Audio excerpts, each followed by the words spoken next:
This is the building where Myers Gators upset a favored Ohio State team to win the championship in the 2006 season. It's a young group, isn't it, Kirk? They don't lose much next year.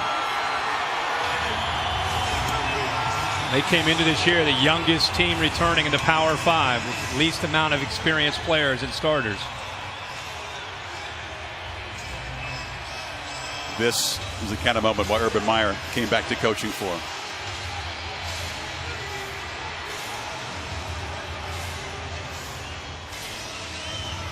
Buckeyes in their road uniforms as the lower seed tonight.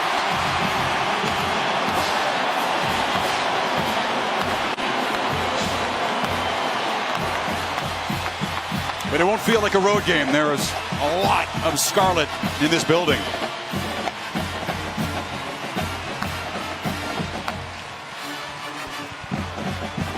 J.T. Barrett with a helmet full of Buckeyes. Here come the Clemson Tigers in the home all orange, same unis they wore in that close call against Bama here a year ago. This team has been on a mission since they walked off of this field a year ago and losing so close to Alabama. They had the one slip up against Pitt, but endured a lot of pressure week in and week out. And Dabo Swinney has had his team laser focused on trying to get back to that championship game. Firmly established as an elite program, 26-2 the last couple of years.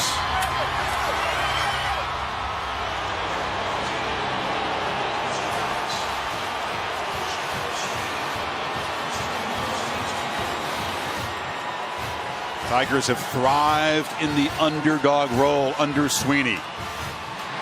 Won 4 out of 5 bowl games in that role. To the field, and Tom Rinaldi with Coach Meyer. Chris, thank you very much. Urban, you mentioned the fact that for half this roster, this is their very first bowl experience. How have you coached this group to handle this moment? We are battle tested. You know, there have been some tough games this year against some very good opponents, so that's one way we've coached them through it. They've won a couple overtime games. This will be a hell of a challenge, but we practice hard. We're ready to go. I know how much you pour into preparation. What was your final message in terms of motivation before this group left that locker room? Long live the brotherhood. Good luck to you tonight. Sam? Okay. Well, Coach, after all the experience last year and all the time to prepare for this one, what gives you the most confidence in your guys tonight? We got a great team. Got great leadership. It's been that way from day one, and they've been in a lot of these games. So, you know, we're playing a great team. It'll be a few plays. We got to put ourselves in position to make them. But at the end of the day, I love my guys, and they love each other. That's what it's all about. Coach, you know your team has had a target on their backs all year long, so much expectation. How does that type of pressure help them on a big stage here tonight? Well, they're just focused on what they got to do to win. That's what they've been able to do over and over and over. Otherwise, we're not here. So I think that gets great experience for them. Coach, appreciate your time. Thank you. Chris? Leadership mentioned by both coaches. Both are battle tested. Watson and the Tigers have been the kings of close games in recent years, but as Urban pointed out, Buckeyes have done great in those situations as well. Quarterbacks, Kirk, are good friends.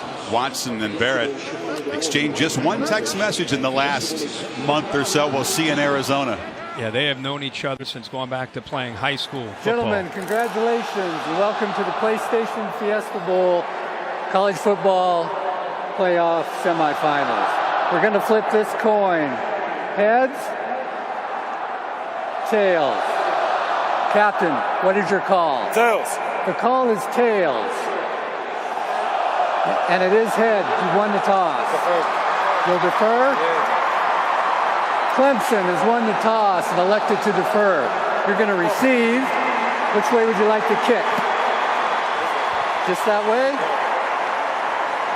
Ohio State's choice this half. They will receive. Good luck, gentlemen. Lined up right across from each other of the coin toss. Number 18 for the Tigers, Jadar Johnson, who made some comments about Barrett, who was 2 feet away from him there. Interesting, Kirk. Yeah, and I think in his mind, he was just being real, as he said afterwards. I think J.T. Barrett told us, has told everybody, hey, it's part of the game, no big deal, but you're a competitor. A guy calls your game out, you're pretty excited to get on the field and try to prove him wrong. Not the best quarterback we've faced, limited as a passer. That's basically what Johnson was saying about number 16. Watson fired up and ready. This has been the Nissan pregame rush. The Buckeyes and the Tigers about ready to get it on here in Glendale.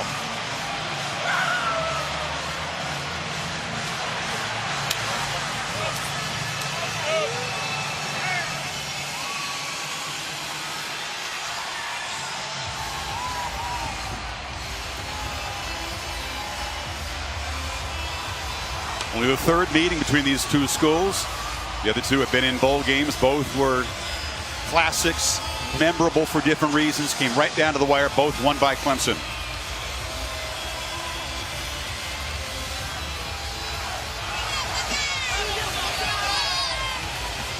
Wonder if the Tide, looking in, have a preference in this game. You know how Coach Saban is about that, but Chris, as far as this game and the beginning of this game, you had that such a long layoff, the energy in this building. How do these teams handle that?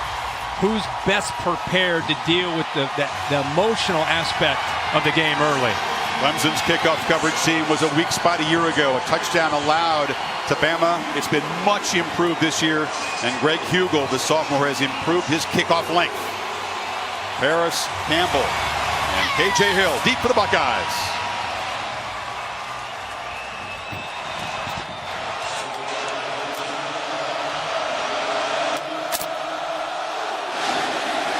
Hugel drives it to the goal line. Here's Campbell. Has some room, a little crease in Paris. Campbell spins out near the 34-yard line. Tankerously made the tackle, and here comes J.T. Barrett, just his second postseason game. The other was here a year ago. Yeah, veteran who's played a lot of football, has a great deal of confidence, very efficient. He hasn't had the kind of year that maybe he had hoped for as far as his passing game, but he is the leader. He has run the football quite a bit later in the year against especially Michigan State and Michigan. But Urban Meyer and J.T. Barrett telling us they're going to have a different approach. I think it's going to be more wide open and more balanced throwing the football tonight for Barrett, which puts pressure on his offensive line. Yeah, it's been very run heavy the second half of the season. They get Samuel an instant touch on the pop pass, and the speedster from Brooklyn gets a short gain of about 4. Tonight's Chick-fil-A impact players. Start with Curtis Samuel. He's going to try to, Ohio State will try to get him 15 to 20 touches. It opens up other aspects. We talked about somebody besides Curtis Samuel's got to make plays. Look for Noah Brown. And on the other side, it's Christian Wilkins up front and Bulwer as well. Samuel again in the flat, but Dorian O'Daniel, the linebacker, was ready for him. Dorian O'Daniel doesn't get enough credit with this defense. It has a lot of big names.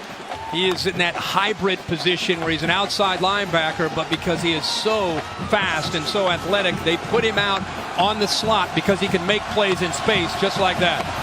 Brent Venables' Clemson defense terrific on third down. Buckeyes need 8. And this is the first test for that offensive line. They've worked very hard to improve their pass protection, especially on the right side. As you mentioned, Kirk, they're showing blitz right up the middle. Bulwer number 10 there.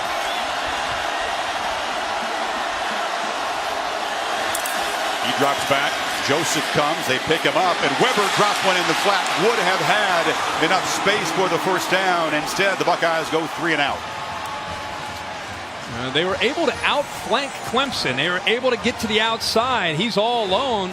It's a ball that Mike Weber's got to be able to hold on to. And if he catches that, he turns the corner and he picks up, easily picks up enough yardage for that first down. But he drops it here early in the game. The brilliant Cam Johnston, the Aussie, back to punt for the Buckeyes. Artavis Scott, the veteran receiver, has taken over the punt return role the last few games. He is crowded. Does make the fair catch at about the 15-yard line, and Deshaun Watson will be backed up for the first possession. No panic ever is what the Tigers staff says about their quarterback. Well, it's because he's run this system since he was in high school when Chad Morris, who was the offensive coordinator, recruited him. So he came into Clemson. He's now in his 3rd year of running this system. And what helps is there isn't a defense that he's not familiar with. So you're going to run tempo. You're going to show a lot of different things. But he is so calm and quick with his decisions. It opens up so many different aspects of this offense, running and throwing. Scott comes in motion. We use this a lot. And Buckeyes string it out. Sam Hubbard, the defensive end, made a nice play, and the Chick-fil-A impact players on this side.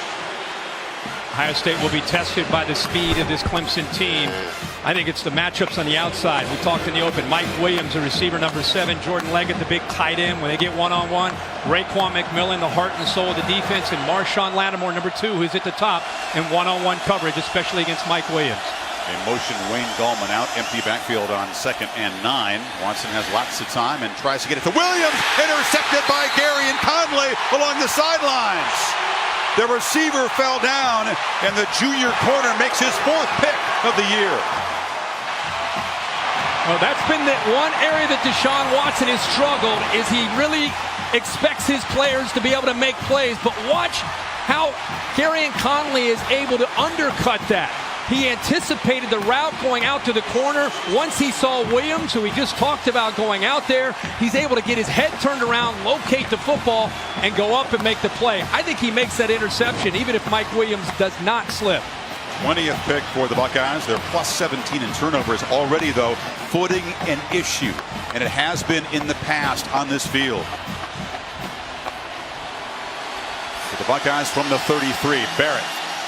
His first keeper, the first of many tonight, picks up about 3. As much as Clemson will blitz the linebackers, 10 Boulware and 34 Joseph, Ohio State, I think, will try to work the edges more, try to get to the perimeter in running the football. Those linebackers blitz up the middle. It's like Ohio State has a true freshman, Michael Jordan, the left guard, down. One of those guys who stepped in and earned a starting role in the Big Ten as a true freshman. We'll take a timeout while they look at him.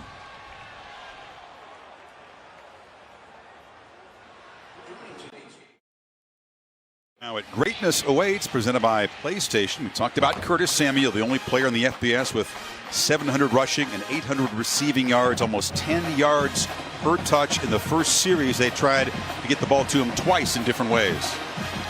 Michael Jordan going off. He was helped off the field. It looked like Jamarco Jones stepped on his ankle, but sophomore Demetrius Knox now in the game at left guard. Not seen a lot of action this year.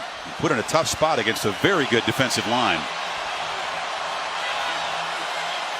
2nd and 8. Play action. Barrett still has it. Has some time. Flips it complete inside the 25. Short of the marker is Terry McLaurin, just his 11th catch this season. Clemson does such a good job of pressuring quarterbacks all year.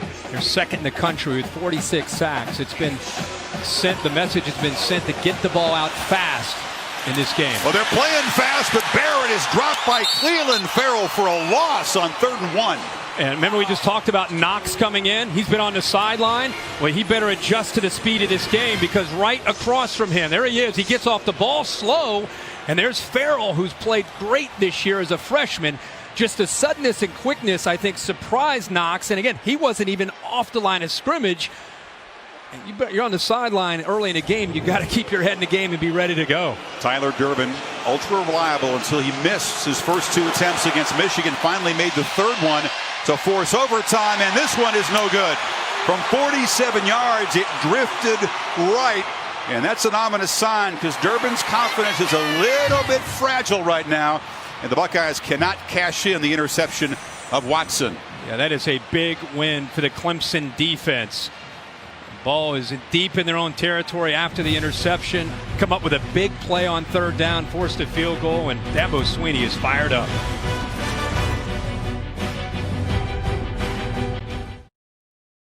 PlayStation Fiesta Bowl, brought to you by PlayStation. Every day is the big game on PlayStation. Greatness awaits. Northwestern Mutual. Northwestern Mutual. We help you live life differently. Dos Equis. Respect the game.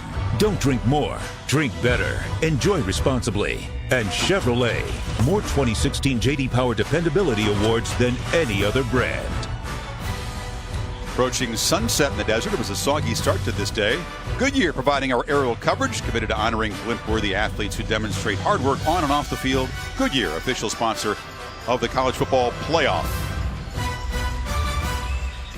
Deshaun Watson throwing his 16th interception of the season. If there's been a weakness for this offense, it's been that turnovers have been a problem, specifically interceptions, but it never seems to rattle him or hurt his confidence one iota. I think it's part of it is confidence in his arm, confidence in his teammates, or especially the receivers, and he does such a good job anticipating, throwing the ball early that sometimes that's risky. We used to see Jameis Winston at times do that at Florida State.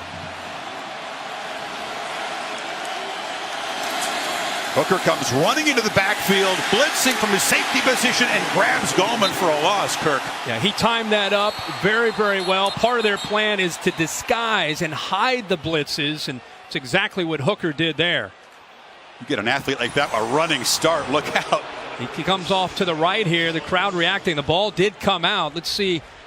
I think Gallman is stacked up there, and the ball does come out late. No fumble rule. Forward progress was a factor there. Yep. So 2nd and 10. Empty backfield. Buckeyes rush for Watson. Takes off and picks his way up the middle for a short gain.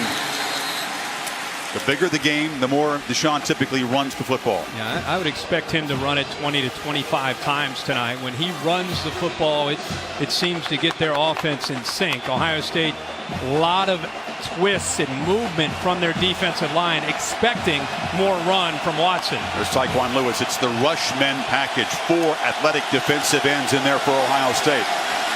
Watson gets it out. Williams on the slant. Stumbles a bit, but collects it and rumbles down inside the 30. So the man whose slip created the interception makes the big play. And there's the one-on-one matchup. This time he's able to pull away from Denzel Ward. That's a matchup that they wanted to try to get. 37 yards there. Might have been more, except he just got ahead of himself and fell down. Think about what he had to overcome last year with the injury to his neck. Missed the entire year last year. Their magical run to the championship. He had to sit and watch his team. Has put a lot into this year. You can see he's the #1 ranked wide receiver according to Todd McShay. I think his best attribute is his size, ball skills, and body control. You get a little taste of that there on that throw from Watson. We'll get him a rest now on 2nd and 9. Gallman picks his way and unable to escape Raekwon McMillan, the top tackler on this defense. Raekwon McMillan, like any great inside linebacker, is very, very instinctive. Does a good job of being able to get away from the lineman trying to climb up to that 2nd level. And because he reacted so quickly, they didn't have any chance to slow him down. Another 3rd down for Watson and the Tigers.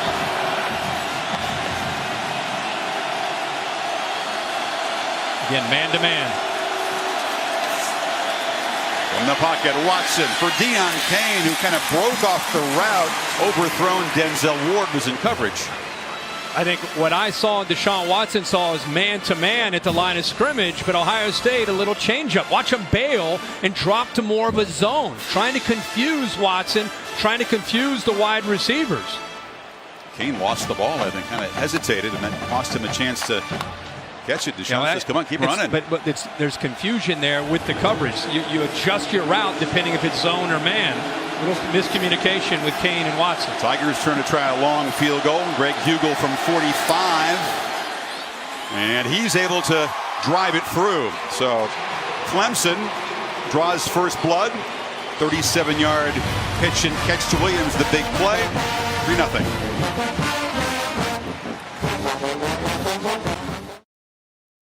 Three and outs, 2-3 and out. This is an issue for Ohio State. They lost their starting guard here early. Michael Jordan.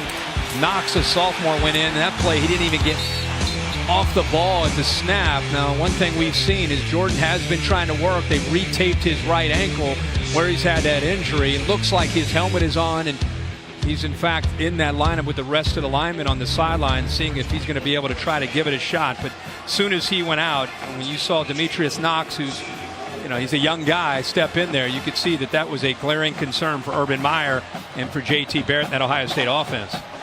Jordan, one of 17 Buckeyes who started all 12 games. They've been very injury-free this year. It's been a key while they're here. Hugel to boot it away. Again, doesn't reach the end zone, and Campbell's going to have a chance again. And Paris Campbell off and running. Finally forced out in Clemson territory by Van Smith, but a big play by the Buckeyes special teams. This is an area that Urban Meyer, as a former special teams coach, prides himself in special teams. The hidden yards, field position. What a good job there by the entire unit with the blocking. But then you can see the speed and the natural ability to run in space by Campbell is what opens this up. Great cut right back there on the kicker, and he picks up another 25 yards. And once again, Kirk, the kickoff coverage team haunting Clemson. Much improved. They got all the way to 37th in the country in that department this year, which is much better than worse than 100, which they were last year. The last time they had the ball, they were to 33 after the interception, not able to cash in. Barrett's pass batted in the air and almost intercepted a diving attempt. Waving a big finger is Scott Pagano, one of the defensive linemen who returned to this game after missing some time with injuries. Yeah, I think Wilkins was in there too. Christian Wilkins looks like he may have gotten up and batted that ball down. And when quarterbacks are getting the ball out of their hands quickly, you can't get to them, so you got to get up and knock the ball down. Big Wilkins, number 42, is slides inside now on second down. Barrett dodges the pressure, takes off, lowers the shoulder, and is near the marker. He'll be a yard short at the 33. That is great coverage. Brent Venables is known for his man-to-man pressure. This time they sit back in zone, but give J.T. Barrett a lot of credit. He didn't panic. He's heard all month about getting the ball out fast. He recognized zone, and he saw a soft spot there where he was able to at least have positive yards to give himself a chance here on 3rd and 1. I don't know how many times Urban Meyer told us yesterday, staying on schedule, being in that 3rd to 2 to 3 range, very important.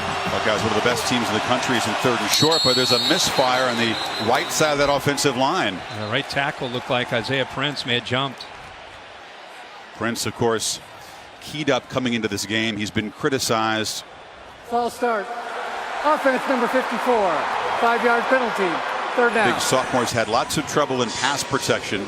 It's out here. It's not 54. He gave it to the right guard, Billy Price, but it's actually the right tackle. We'll talk more about Prince as he is challenged by a very good Tigers pass rush tonight. Needs to have a big game. Yeah, he has struggled down the stretch. He knows it more than anybody. He's very keyed up and motivated to play better, much better tonight. Has grinded these last 3 weeks to improve. Marcus Ball, the tight end, comes in motion. Barrett rolls to the right. Still got it. And fires it complete to Samuel along the sidelines. And Samuel slips as he cuts back. But the Buckeyes move the sticks. 3rd down, you're concerned about the pass rush. You move the launch point. Look at the tight end right there helping 59. That gave him a chance to get around the edge, but there's the ability to improvise, the patience, waiting to the last variable second to be able to eventually find Curtis Samuel, who did not give up on that play. Both these quarterbacks have the elements of being point guards, just like a basketball play, right? Like a no-look pass almost there on the break. Buckeyes convert 3rd and 6, and now it's Samuel on the reverse. Chased and dropped way back at the 30. Clelin Ferrell off to a terrific start. These guys have seen this jet sweep look over and over and over, and when you see Curtis Samuel go into motion, you've got to anticipate you're going to get this kind of movement from the Clemson defense. Look how quickly they got out there, and there is again Michael Jordan trying to play on that gimpy right ankle, could not get out there quick enough to deal with the speed of Ferrell. It's an 8-yard loss. The Tigers are the kings of tackles for loss. The most in the country in the last 5 years. Typically, they lead the nation every single year. 114 of them now. Samuel's in the slot. And clock ran out. Did they get a timeout beforehand? Just.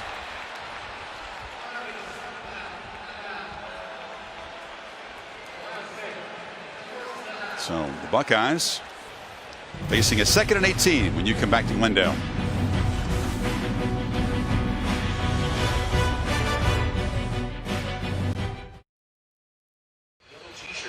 Triple header on Monday begins with a Goodyear Cotton Bowl Classic, and Western Michigan hang with the Badgers. It's at 1 o'clock Eastern time. We're thrilled to be able to call the Rose Bowl at 5 Eastern, the Trojans and the Nittany Lions, and Auburn in Oklahoma, the nightcap in the All-State Sugar Bowl.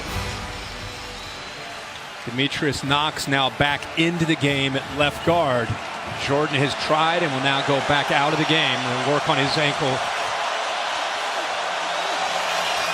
Barrett has to escape pressure in the backfield. We drop behind the line again. Clelin Ferrell is a problem tonight. Yep. And it's his ability to make plays because he has such quickness around the edge. This has been a problem for Ohio State when they have played against teams that have great skill and speed on the defensive line and linebacker. I mean, you go back and look at Penn State, Wisconsin, Michigan. They knew in their entire preparation, Urban Meyer said, we got to be a lot better at the offensive line and wide receiver if we're going to move the ball against this defense. Barrett got knocked in the head pretty good on that play, and now in 3rd and 18 has good protection from the pocket. A 3-man rush, and Barrett fires to the end zone. Diving attempt there by McLaurin, just overthrown, 4th down. You get to 3rd down against Brent Venables, you can see anything. They're very exotic. They blitz, they rush 3 and drop 8. They'll show pressure and drop. And that time, as you said, they showed pressure and then ended up dropping 8 guys into coverage.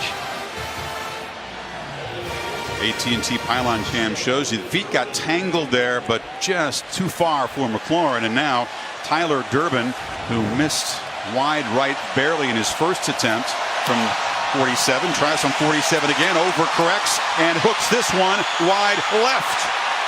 So Durbin, who missed his first 2 against Michigan, has done the same tonight. He'd been incredibly reliable up until that last game. After the interception, they were at the Clemson 33-yard line to start their last drive. Missed field goal. This time they started the Clemson 42-yard line. This time he hooks it. Both times from the left hash. How much is he dealing with the mental approach to kicking after missing 2 in the Michigan game where he hadn't missed all year?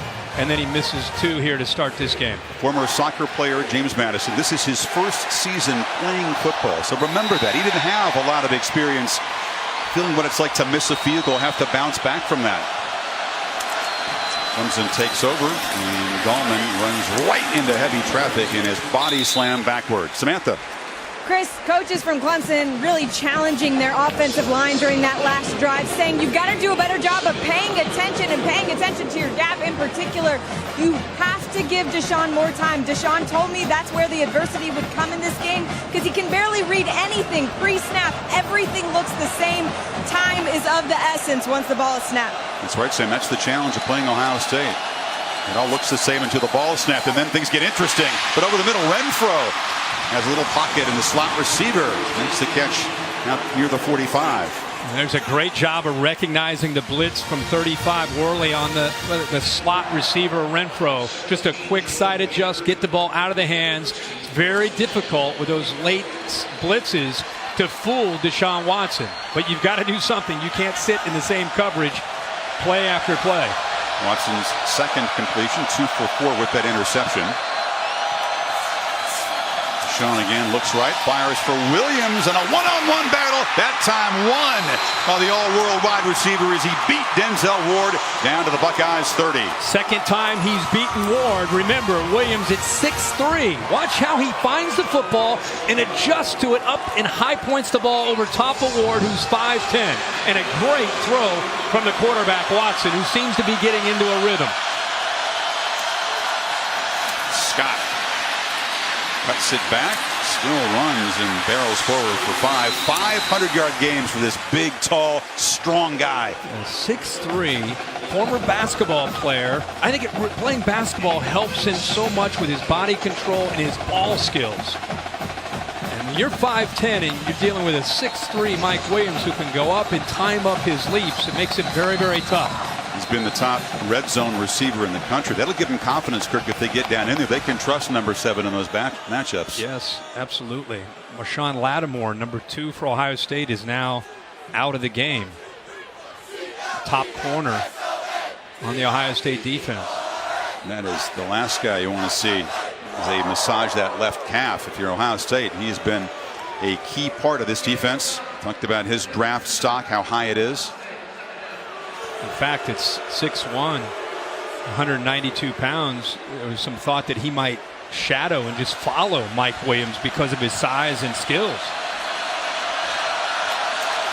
2nd and 5. Watson gave a look downfield, now throws to the corner, incomplete. There was Williams, well defended by Gary and Conley. It'll be 3rd down. Ohio State leaves their corners on islands. Clemson, Dabo Swinney, their entire offensive staff, they knew that. They knew that they'd have some shots that Ohio State's not going to get away from and say, hey, we need to protect our corners. is the AT&T pylon cam, so you're going to continue to see them take these shots downfield. That time Conley, who's much longer in man coverage, holds up. Tigers need 5 on third down. And there's a first down completion to Deion Kane, the man who was suspended, sent home before last year's semifinal game, missed both playoff games. How about that? You keep going deep, you keep going deep. Watch the corners start getting worried. Conley's bailing, and it's 3rd and 5. He's thinking, man, they're going to maybe take another shot. He's retreating, and they just take the gimme for the first down. Buckeye defense on the back foot now. Tigers have moved it 54 yards so far. Now Watson with the keeper hit hard and knocked down after a short gain. Lewis and Draymond Jones combining. But Sam had a great report about Clemson's offensive line and being challenged over there. I thought coming in that Ohio State, even though it's a young group up front, they play 8 guys. They've been rotating a lot of bodies, and they're all very skilled and athletic. You can see how quickly they're getting off the blocks and making plays against this running game. Coleman on 2nd and 9, barrels down to the 10. They'll need 4 on this third down play. Let's see if Ohio State goes man or zone. You would think they'll not only play man, but play bump, play up close to the line of scrimmage. The last time they showed bump man, and then they retreated, and it was an easy first down throw to Deion Kane. Let's see if they tighten things up this time.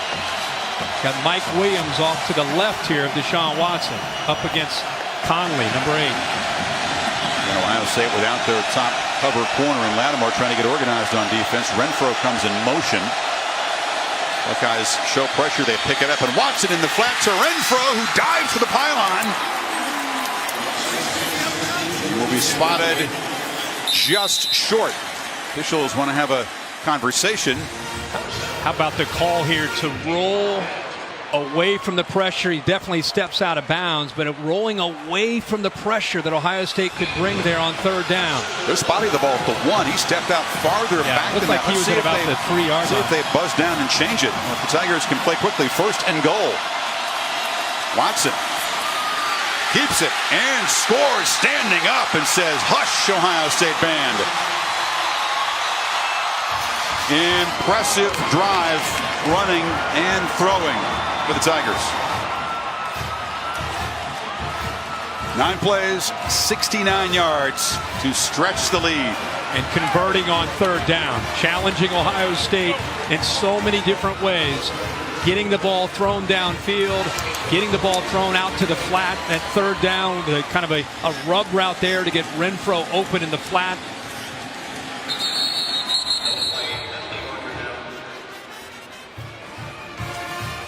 Trouble on the right side of the offensive line before the snap. Pac-12 crew working this game. Land Clark, the referee.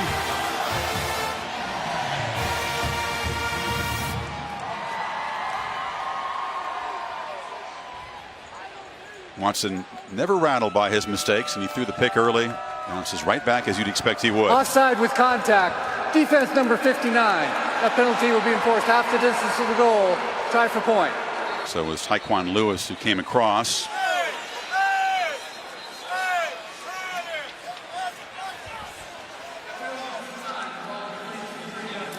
Sean got off to a very slow start throwing the ball in last year's semifinal against Oklahoma. Had 100+ yards rushing in the first half. Then the passing game got going. That's exactly right. But I think the style of defense that Ohio State plays allows them to be able to take some shots and really get their passing game going.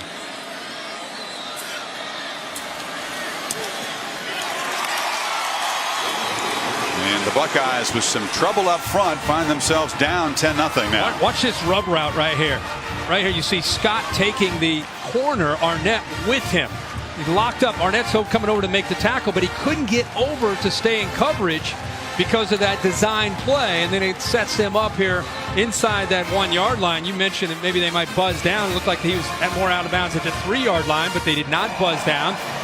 That was a very effective drive, 9 plays and 69 yards for the Tigers. And the 43rd red zone touchdown this year in 60 trips. They are one of the best at punching it in when they get close.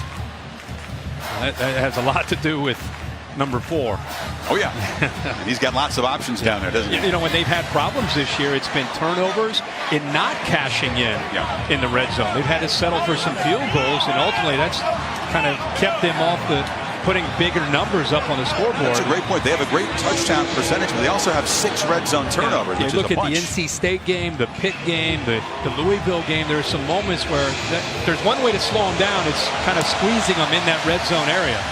Bugle again doesn't reach the end zone, and it's an opportunity for Paris Campbell, who had a big return moments ago. This time he's squeezed down at the 23. Tom, what do you have?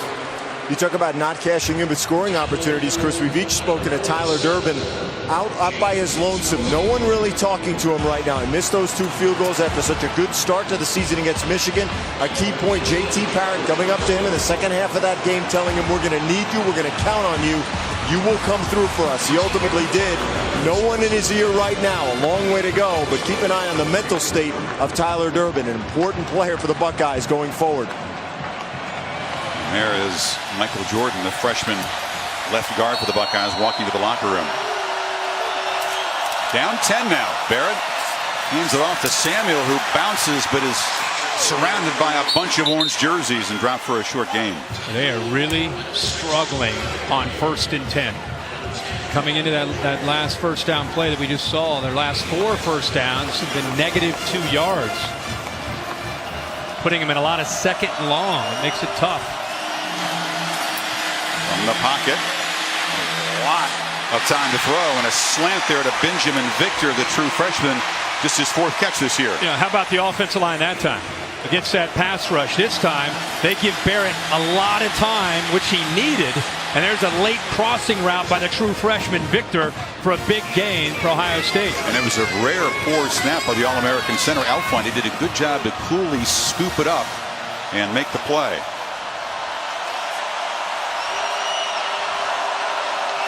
Samuel and Weber now flanking Barrett. They hand it off to Curtis, who cuts it back and bangs into Clemson territory. Curtis Samuel is a guy who has so much ability. Their top receiver coming in tonight with 65 receptions, over 800 yards, averages 10 yards a touch. I mean, he is the go-to guy. The question tonight was, he's going to get his chances. Who else could help him? Who could be a good complement tonight besides J.T. Barrett and Curtis Samuel? But he's got a total of 10 yards on his 4 touches so far. Yeah. Barrett flips it to Weber, and the running back is going to be dropped for another loss. Marcus Edmond, who's been a clutch player for this team throughout the season, made the stop there. Yeah, he's left alone out here. Watch Campbell. He does not block him. Now you're in the open field, and Ohio State's just saying, hey, you've got to beat the corner. He's undersized. He's 175 pounds. You've got to either get around him or run over top of him, but give Edmond a lot of credit for that play in space. He's the guy that made the pick to seal the win against NC State and the force out in the Louisville game, a yard short of the first down. Barrett steps up, dodges pressure, still can't find anybody to throw, and now he's going to be knocked down on the Ohio State end of the field. What will be the final play of a first quarter dominated by the men in orange. Incredible to see Brent Venables and what he's doing here. Very different. He's breaking all kinds of tendencies. On 3rd down, instead of blitzing from everywhere and playing man, he's showing blitz, he's dropping in his zone, and he's confusing the Ohio State offense. Tigers by 10 after the first quarter here at the PlayStation Fiesta Bowl on ESPN.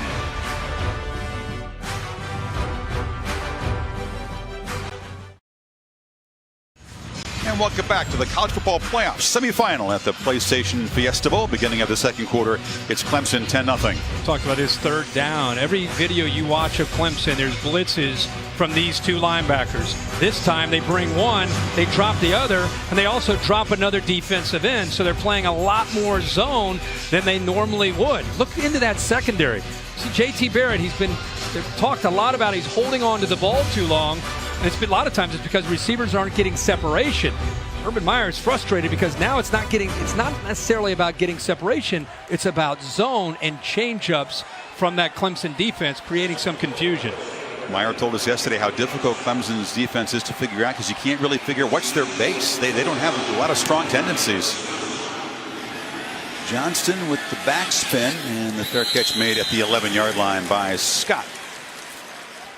The Taco Bell student section Taco Bell in the college football playoff, bringing the best of the regular season to the playoff by creating the Taco Bell student section. Tonight they're picking up the tab for 500 students from each school at the PlayStation Fiesta Bowl and also at the national championship game. These passionate fans can follow their teams. How nice of them.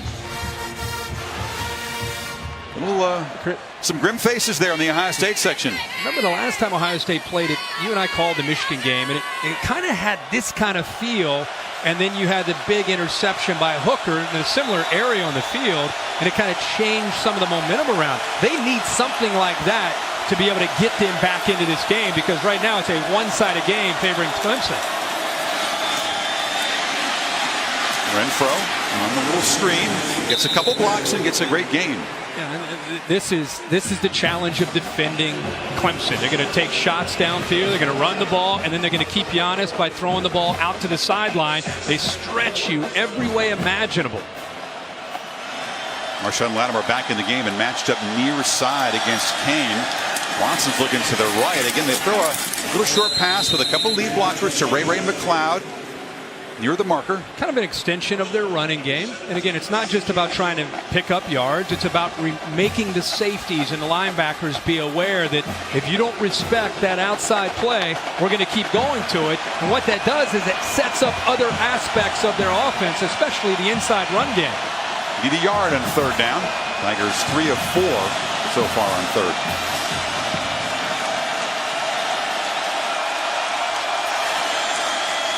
Keeping all the way. Hit hard by McMillan. He came in and slammed Watson right near the marker. I believe they're going to spot him a little short. That was a great effort by the entire defense, though. How about Jalen Holmes that time getting off his block and getting penetration? But you're right, it was the inside linebacker McMillan who cleaned it up.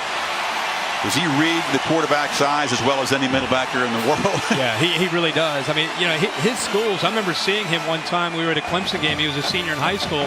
He really came down to Clemson and Ohio State, so you know he's incredibly fired up to be going up against his Clemson team. Wasn't a takeaway, Kirk, but it was a big stop on 3rd and 1 by the Buckeye defense that creates the punt here by Andy Teasdall, the first of the night. Uses a rugby style, boots it away from Curtis Samuel, and lets it bounce, and it gets a terrific Clemson roll. Wow. Talk about flipping field position, rolls all the way down to the 12-yard line. 68 yards on the punt.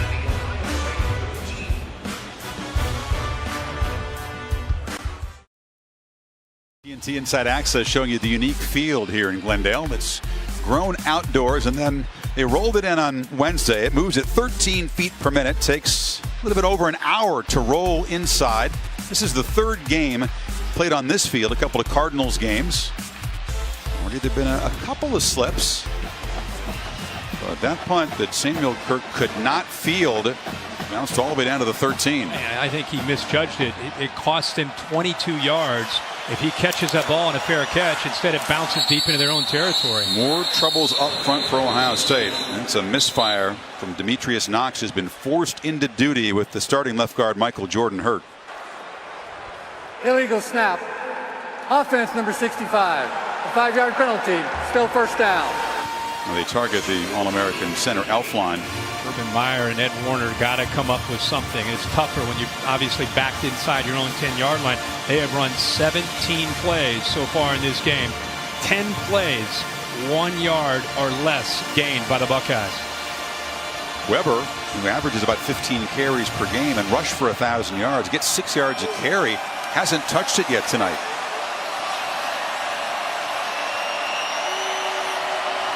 Tigers showing pressure from both inside linebackers on 1st and 15. Got to hurry. Eric snaps it at 1. Wanted to throw downfield, instead just flips it short to KJ Hill, who goes down low to collect it. Continue to do a good job of moving JT Barrett, slide protection to help the offensive line. Remember, the offensive line was a concern coming in. That was before the injury to Michael Jordan, the left guard. Mentioned Knox now in at left guard, but that time rolling away from the potential threat of a blitz or pass rush, and he had time to make that throw. 2nd and 8. It's a shovel pass inside to Samuel. Urban Meyer was joking that's his wife Shelley's favorite play, and she insists that we call it more often. Yeah, she loved it when he was at Florida. Had a lot of success with the Gators and Tim Tebow. But this is an offensive play that Pitt, with Matt Canada, the offensive coordinator who's headed to LSU to be the offensive coordinator, they had a ton of success with this play. But Clemson anticipated, expected that to be part of the Ohio State arsenal. Saw the pressure there from Farrell and the Clemson defense all over the call. Buckeyes just 1 of 5 on third down. Need 4 yards here.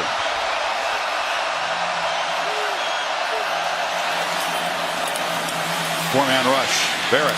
Incomplete, right off the hands of Curtis Samuel. Costly drop, and the Buckeyes will have to punt. Yeah, and a great throw by J.T. Barrett there on third down. Showed a lot of guts there, sitting in the pocket. There's a lot of defenders in his face. Puts it right there. Has a great passing lane. Curtis Samuel, the most reliable guy, just right through his hands. That's a first down for Ohio State. That's 2 drops by Ohio State. One by Samuel, one by Weber. Both would have been first downs. Yep, first series of the game by Weber. So Scott at his own 40 to receive the punt from Johnston. Comes and peels back to set up a return. Johnston gets a good punt away, and Scott has to backpedal to the 26. Just falls down there. So Johnston does his job to try to flip field position. And Deshaun Watson goes back to work with his Tigers up by 10.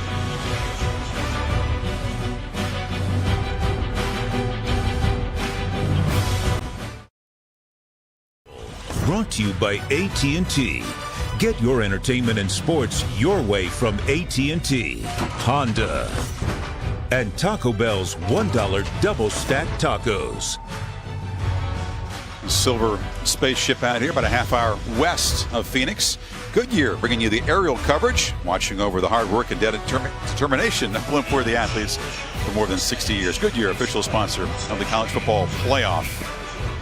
J.T. Barrett, known for his fiery leadership style, trying to get his offensive line going.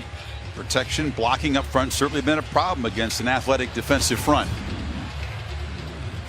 J.T. Barrett, as you say, Chris, trying to make sure that offensive line, offense early in the game still, he's trying to keep their confidence up.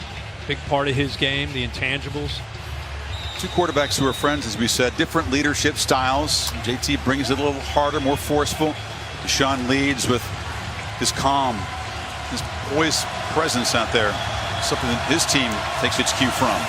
This is Gallman in motion, and the running back able to just get the edge, and another excellent gain on first down. What a difference between these two offenses on first down tonight. Yeah, I mean, wouldn't you rather live in the world of 2nd and 2 calling plays and 2nd and 10 or 2nd and 9 time? As you said, Chris, they got outside. Ohio State, for the most part, has done a good job of setting their edge to the defense, and that's a big part of defending Clemson, forcing things back into the inside where you have a lot of white jerseys running to the football. That time unable to, and he picked up 7 yards. Watson looks briefly out, but that was a designed run and a physical play. He'll move the sticks at the 37. I think we came into this game thinking we're going to see a lot of that. I mean, when you run the quarterback in a spread formation with this group of wide receivers, boy, that puts a lot on a defense, because you've got to put an extra jersey or an extra hat into that box to defend the quarterback run, and that could set up some big plays one-on-one on the outside. They haven't had to go to that much yet here early in the game.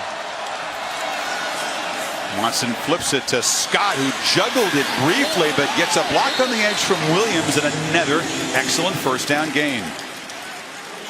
Damon Webb forced him out. Love how Deshaun Watson, it's a simple little throw, but he's in such command. Like his delivery, and what I think the NFL is going to fall in love with him is he has such confidence and almost grace about his mechanics and how he delivers a football so accurately.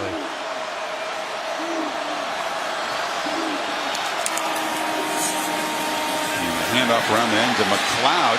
Deshaun disappointed by finishing second in the Heisman, but not driven by it, not fueled by it in this game in a defiant way like some other guys have been. Vince Young, McCaffrey perhaps in the Rose Bowl, an example last year. Just not the way he's wired, no, as you know. No, not at all. Not at all. I think he was hopeful to be able to win that, but I think he, when Lamar Jackson won it, just being there and talking to him that night, I think he was ready to get focused, go back to work the next day, and get ready for this game. And after an early interception, he has sharpened up. 8 for 11 for the quarterback. Takes a downfield shot. It was behind Williams, who was covered there by Ward, and Worley brought the pressure. Now, Ohio State brought pressure. It wasn't just Worley. They also brought McMillan. So they brought 6 with 2 linebackers trying to kind of shake up the rhythm that Clemson has clearly established here on offense. Trying to get aggressive. Luke Fickell, the defensive coordinator who's taken the head job at the University of Cincinnati, dialing up some pressure to try to slow down Deshaun Watson. There's Fickell, who works with Greg Schiano up in the booth, co-defensive coordinators. Watson in the flat. Gallman. It's a block. Spin. Still running. Gallman slammed down at the 40, right near the marker. But great blocks on the perimeter by both Hunter Renfrow and Ray McLeod. I mean, it's a great effort, don't get me wrong, by Gallman, but look at the blocks on the outside there, and tremendous effort there. That second and third effort by Wayne Gallman picks up that first down, but give his receivers a lot of credit for helping him. No doubt. McMillan misses very few tackles, but Gallman got away from him that time. And now Watson rolling out on the first down, delivers a low throw, bounces on the way to Renfrow. Ohio State trying to prevent the big plays. This offense can lull you to sleep with the running game, the quick little throws to the outside. They get so many different people involved. They're hoping that they can impact your eyes, especially the safeties. And all of a sudden you keep showing that same look and somebody sneaks behind you, and that's where a lot of their big plays come. Clemson terrific balance so far. 14 passes and 14 runs. They hand it off to C.J. Fuller, who backs up Gallman. His first carry tonight, gains 3. So 3rd and 7 coming. Not quite in comfortable field goal range for Hugel.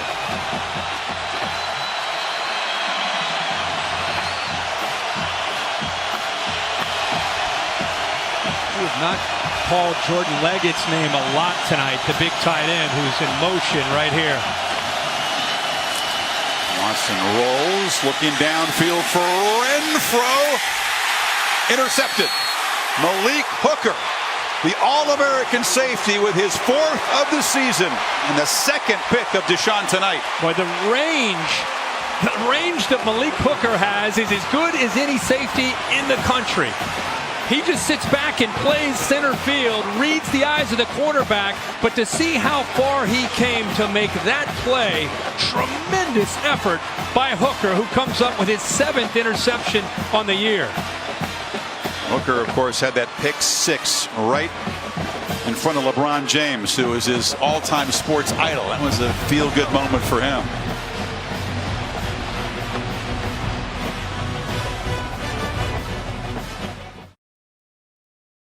Year for the Ohio State defense. Watch how far he's inside the hash when that ball is thrown and is able to chase the football down. He read the eyes, the energy from Deshaun Watson. He knew that ball might go downfield to Renfrow, got a jump on it, but that's really what separates him from many safeties in the country. And the timing, down 10, Clemson driving, comes up with a big play. Got huge hands too. 3XL gloves. One of those guys that shake the hand gets swallowed. Yeah. So there's Weber, his first carry, and the 1,000-yard rusher. Both score about 5. Tom? The report on left guard Michael Jordan, medial sprain to the right ankle. He went and had x-rays. They were negative. Went back to the locker room shoeless. They worked on it. He's now back out on the field. Just worked out with Mickey Marotti, who waved him over so that he's ready to return to this game. We'll see how able he is to go. Clearly limping at this point, but still trying, Chris. Tom, thank you. Stepped on by a teammate early on, and that's been a problem. They've had other problems up front, but one of them has been Jordan's absence. Watkins batting that one down. That's second time the big fella's up front. We saw Wilkins earlier with a quick throw, knock it down. This time it is Carlos Watkins. You know, defensive coaches, defensive line coaches around the country, that has become a drill. You know, with the spread offense, with a quick game, you're not going to get to the quarterback. So these guys do such a good job of looking into the backfield and timing up when to knock the ball down. They did it again. Samuel near right slot now on 3rd and 5. That guy's got to hurry. Late clock at 2 as Barrett gets it. Pressure in his face. Samuel makes the catch. It's going to be very close. Tankersley was in coverage. Forward progress. Boy, he is right near the 30. Yeah, it's first down. Right at the spot. Exactly where to get for that first down. So Samuel now, Kirk, 5 catches for 26 yards. He's run it 3 times, a total of 8 touches, but only 25 total yards, way below his average. Now we're going to take a look at this. Actually, Clemson calling a timeout. Timeout. Clemson, the first of the half. Dabo Swinney says maybe if we take a timeout here, we can get the replay booth to look at that spot. Don't tell me an Ohio State controversial spot's going to come into play here again in this game. Oh, where they spot it and where he is. To me, he looks like he's at about the 29.5. Put his back at the 30, but the ball never got to the 30. No, looks like, there's his feet. Tankersley, a terrific job to come up and hit him immediately. So this is a reviewable spot because it does involve a first down. So let's see if the booth, Fred Gallagher, Pac-12 replay official here. Yeah, I don't think that ball broke the plane at the 30. No, it didn't look like it. Official from the Clemson side, where Dabo Swinney is asking the official to come over to talk to Dabo. I believe that's why he would take the timeout in that situation. I can't think of another reason.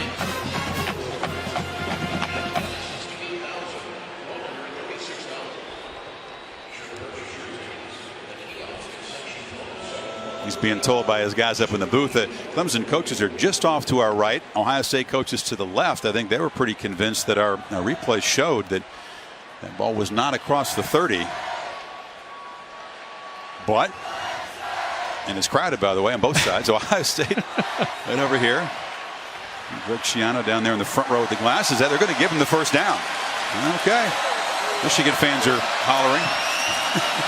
Barrett throws it near side, and the catch is made by Noah Brown, and the big physical sophomore gets involved for the first time. Talked about Clemson playing more zone than they typically play with Brent Venables' attacking defense. He attacks, he plays a lot of man, he disguises. Well, the answer these last few plays to that zone is just get the ball out. 5-yard hitch, get the ball out. If they're going to drop and sink and they're going to give you that underneath throw, Ohio State figuring they might as well take it. Now they move Samuel down to the bottom. Barrett chased and dropped. Carlos Watkins, the one senior in that talented defensive line rotation, got him. And this time they only rush 3. Watch how they, right here, he's able to work through this gap. See, Wilkins drops. And he's able to fight through both Billy Price and Isaiah Prince. Rushing 3, dropping 8, and Urban Meyer's frustrated because he knows if they can rush 3 and drop 8 and still get after J.T. Barrett, that's a major concern as a play caller. You get home with a 3-man rush, forget about it. No shot. That fast. They need 3 now in this third down. Samuel is in the slot to the left. Barrett looks that way. He's covered, deflected, and falls to the turf at midfield. Carlos Watkins again got a big hand up, and it's 4th down. And if he doesn't do that, that's a first down to the tight end Marcus Ball. I mean, how about this defensive line? The game that they're playing, whether they're rushing and getting after J.T. Barrett, or if they're getting their hands up to knock the ball down with awareness. There's big Dexter Lawrence. We haven't called his name tonight, but he's the talented true freshman. You got 1 true, 1 redshirt freshman, 4 sophomores, a junior and a senior. That's the guys in the top 8 in that defensive line. That's nasty. Scott makes a fair catch, retreating back to his 16-yard line, but Clemson's defense continues to impose itself. Lead is still 10.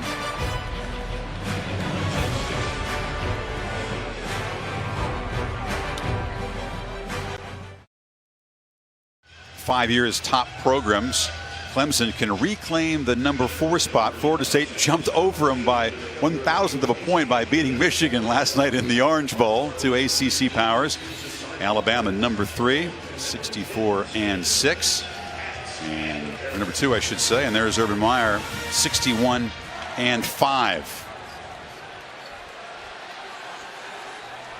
But the Buckeyes with some problems to solve. Both sides so far. As Clemson tries to build its 10-point lead before halftime, 6:05 to go. They pitch it off to Gallman. And Gallman with another tremendous gain on first down. It's been second and short all night. Yeah, it seems like a lot of times they're running off to that right side, right perimeter, getting a couple good blocks. There's nobody out there because of the block by Leggett, the big tight end. Even Deion Kane got involved, so a nice running lane, and there they are again, 2nd and 2.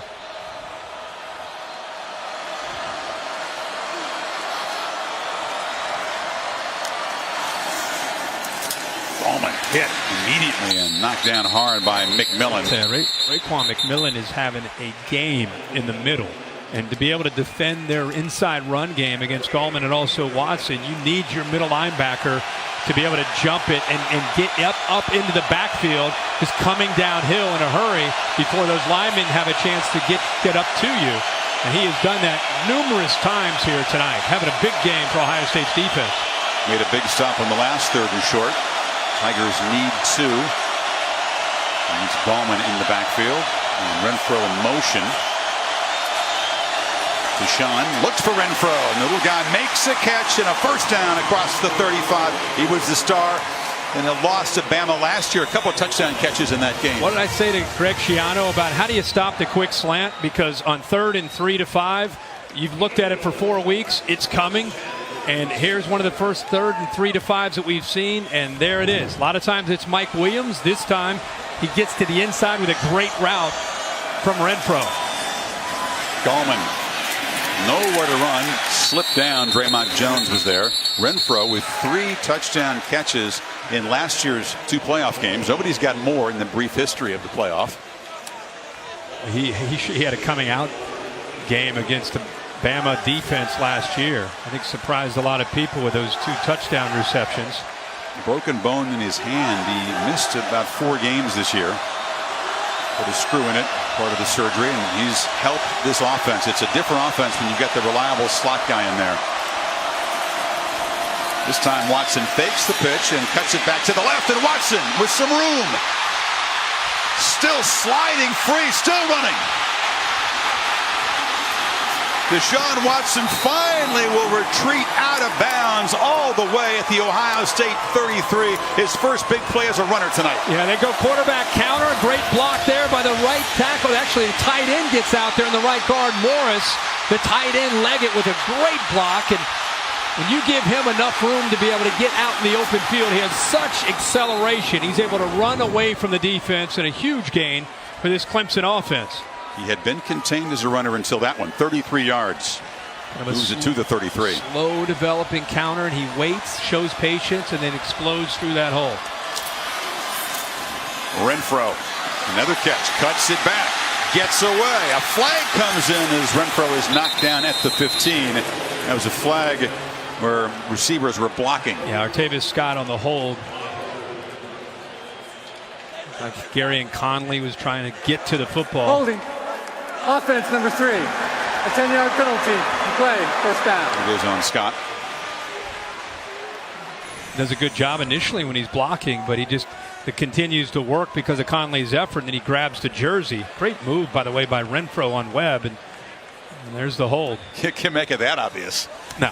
Then he's going to argue it. I'm not sure what he's arguing. For about 15 seconds. Yeah, I'm not sure what he's arguing there. So it's a net gain of a yard. Spot foul moves it back to the 32. Empties either quarterback draw or the quick throw. It's a flip screen. Williams comes back to get it, but a lot of Buckeyes closed in. Jones was a defensive tackle position, got out there.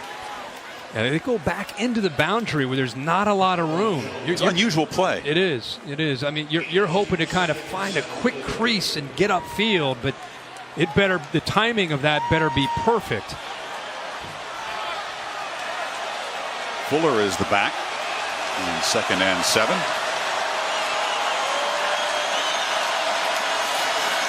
Fake it to CJ. Watson rolls out. Now lofts it for the end zone. It's Fuller out there.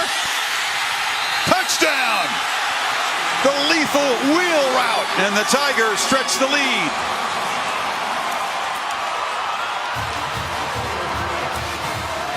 There's a flag back where Watson was hit. It's a late hit. Touchdown will count. Jalen Holmes. Personal foul, roughing the passer. Defense number 11.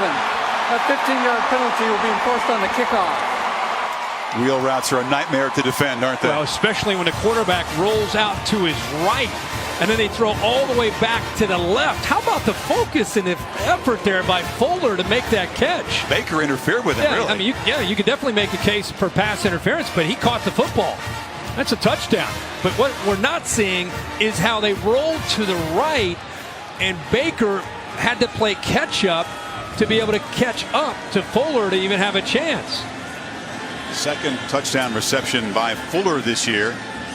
And Watson, although he's thrown a couple of interceptions in this first half, is enjoying a terrific evening, and the run set up the touchdown pass. Yeah, 2nd down and 7. They're gonna fake it here and then roll out, and here he is. I mean, you can see him right here running down the right or the left sideline, but the action going away from him set that up perfectly. Here was the hit on Watson after the throw. Holmes came in and knocked him down. So that'll be impacted on the kickoff here. The aim has been true, except for those couple of interceptions. Yeah, he is, from the very beginning of this game, I think he has felt it. You can see the smile that's been on his face even in pregame. Something about experience and being in this playoff and being in these big games. He's dealt with such pressure all year to live up to that standard of that Alabama performance in the national championship where he had a great game. He's dealt with an enormous amount of pressure, and I think it's helped him really grow, and you could see tonight so far he is playing with a lot of maturity and poise. After the penalty, it's a short kickoff for Hugo, who drives it right through the end zone. Well, the CFP Foundation and the Fiesta Bowl teaming up this year to award $500,000 in donations to Arizona educators around the state. The donation is part of the CFP's Extra Yard for Teachers initiative and will help to honor, inspire, and thank our unsung heroes, our teachers. As a founding partner, ESPN is proud to support the Extra Yard for Teachers initiative. Ohio State has 9 yards rushing, almost to halftime, 67 yards passing, and you wonder why. You say, oh, they need to run more with Weber. They're losing the battle at the line of scrimmage. It's very simple. Whether you're running or you're throwing, if you don't control the line of scrimmage, you're in trouble. That time they pick up the pressure. Samuel makes the catch at the 35. Get up to a very slow start offensively against the Wolverines in their last game. Just 81 yards at halftime. Right now, here we talked about experience with Watson. The experience here of Barrett running this 2-minute, trying to get points on the board could be a big thing for the Buckeyes if they give him time. Flips it off, bounces it in front of Weber, but again, heavy pressure. Dexter Lawrence, the freshman that time. And this time they actually bring a little bit more pressure. Instead of just rushing 4, you're going to see Boulware get involved. The linebacker, Bryant, that number 91, he comes late, puts Prince on his back. That's a big man landing on the quarterback. Yeah. 340-pound true freshman. So Barrett on 3rd down, desperate to move the chains, has to work hard, spins, a flag comes in. He did make the sufficient yardage, but it looks like a hold. Yeah, they're going to get a hold on Noah Prince. Or, I'm sorry, Noah Brown, the receiver to the top of the screen. Offense number 80, the 10-yard penalty, 3rd down. He erases a 1st down gain, and now it'll be 3rd and long. The Buick halftime report. Reese Davis, Desmond Howard, and David Pollock waiting patiently on the concourse level. 1:49 to go. Ohio State desperate to cut into a 17-point lead before the break here.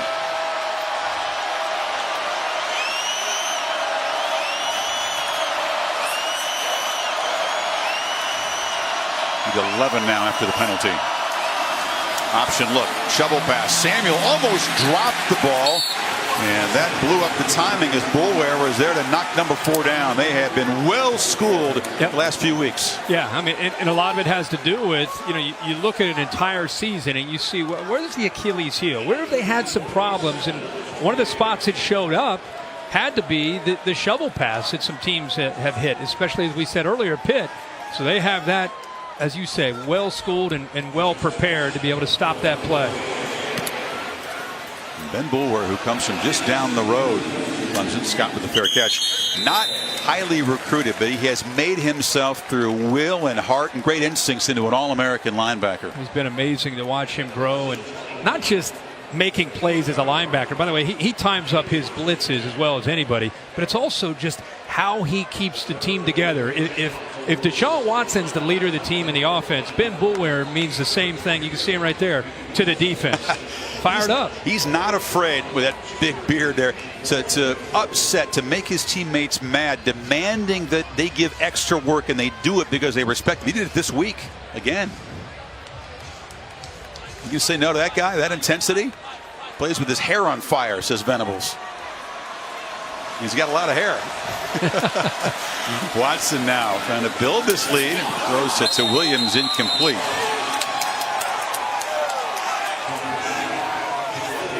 Actually, they're going to rule a catch. The rangy receiver got out and made that catch. Wow, that was a one-handed catch. I thought the ball was just thrown away. One hand and gets his foot down.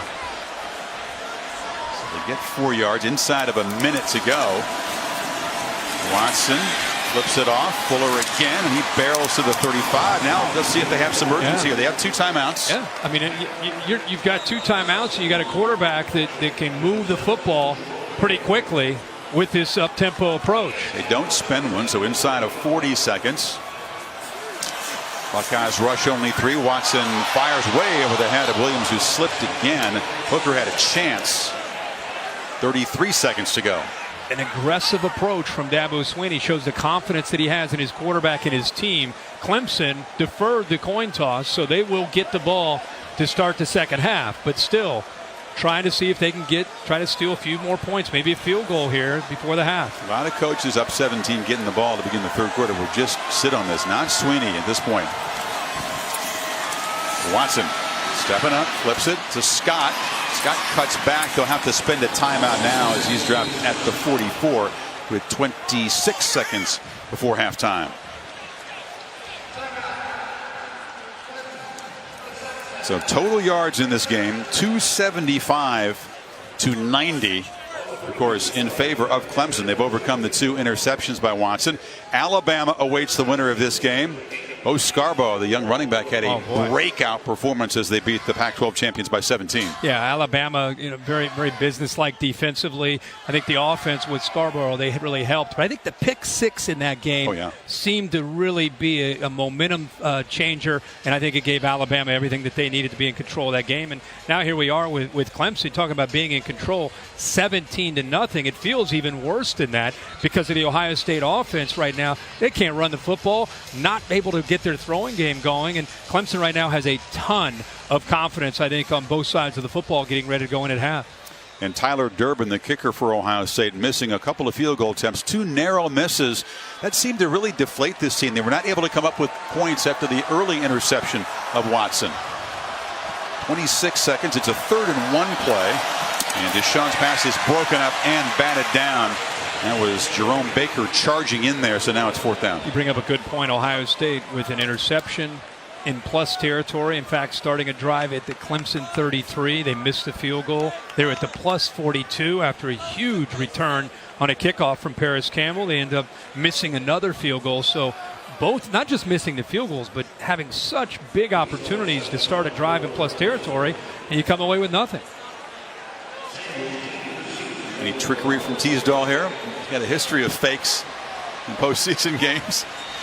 It would seem unlikely with 23 seconds before halftime. And he's going to boot it low again. He gets away from Samuel and bounces. That's been a very effective punt a couple of times tonight. And as the clock ticks down to 12 seconds before halftime, it is spotted down there at the 12. Mentioned the Crimson Tide. They'll be in Tampa, Raymond James Stadium, January 9th. here on ESPN for the third championship game. It's presented by AT&T. Will it be a rematch of last year's classic right here in this building, won by the Tide 45-40 despite 478 total yards by Deshaun Watson. Just a safe formation for Ohio State. So they will take a knee and be held scoreless in the first half for the first time since 2011. 90 total yards for Ohio State, 275 for Clemson. Tigers dictating with a very athletic defensive front. Wilkins a part of that, but a group effort. Durbin with those two missed field goal attempts. And JT Barrett 12 of 19 passing, but for only 81 yards. And let's go to Samantha with Dabo. Well, Coach, you know how your team handles early success better than anyone. So in your mind, despite the scoreboard right now, what's the biggest challenge you're facing? Well, we got a lot of challenges. We did not play a perfect half. I mean, we made enough plays, made a couple of big plays. You know, disappointed in a couple of those balls that we got a receiver falls down and we get a competitive play that we don't win or at least make it incomplete. So we got to protect our quarterback a little bit in those situations. Disappointed in the kickoff coverage and one return, but hey, defense has played great. And one of the things we talked about was we were going to have to play great red zone defense. And we've been able to do that. We've done a nice job of containing their quarterback in number 4. So, you know, we got the lead, but it's a long way to go, man. It's a great football team we're playing. Yes, sir. Thank you. Let's go over to Tom Rinaldi. Thanks very much. Urban, down 17. What's the first thing you need to do offensively to get back in it? We're getting some damn balls tipped, and I think we're protecting fine. We just got to execute, man. We're not. We have drop passes. We're not controlling line of scrimmage. I mean, it's A through Z. We just got to clean it up and do better. It's not like we're getting there blowing off the ball, but we just got to execute and make some plays. Appreciate the time. Good luck in the second half. Chris? Clemson, a terrific first half team all season. That continues. 326 points scored, 94 allowed in the first half. Buckeyes down by 17. That's the biggest deficit they've had at halftime in about 6 years. The Buick halftime report coming up right after this timeout in Glendale.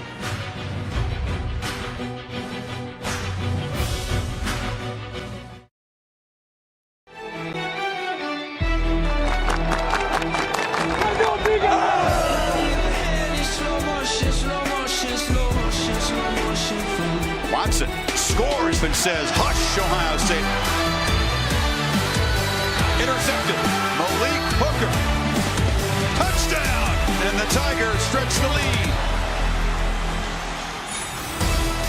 And the lead is 17. We welcome you back to the college football playoff semifinals here at the PlayStation Fiesta Bowl. The Tigers dynamic on offense and suffocating on defense. They have permitted Ohio State only 3 first downs. The Buckeyes with more punts, 5, than first downs. A frustrating first half for JT Barrett.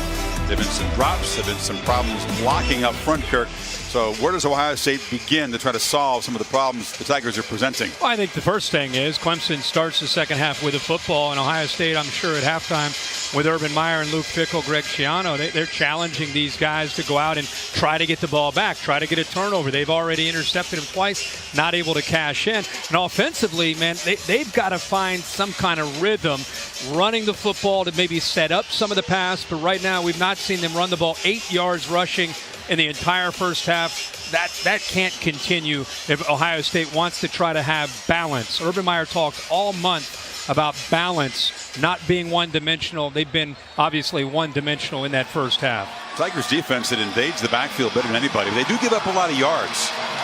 Louisville increased this defense for 568 total yards. So they've not been stonewalling everybody, but tonight they come prepared.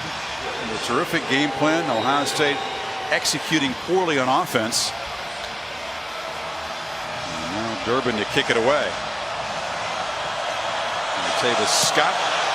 And there's the punt and kickoff returns is deep. And he will just take a knee. Here's the Capital One pivotal performance, Kirk. And I think Brent Venables in the first half deserves a lot of credit for a changeup.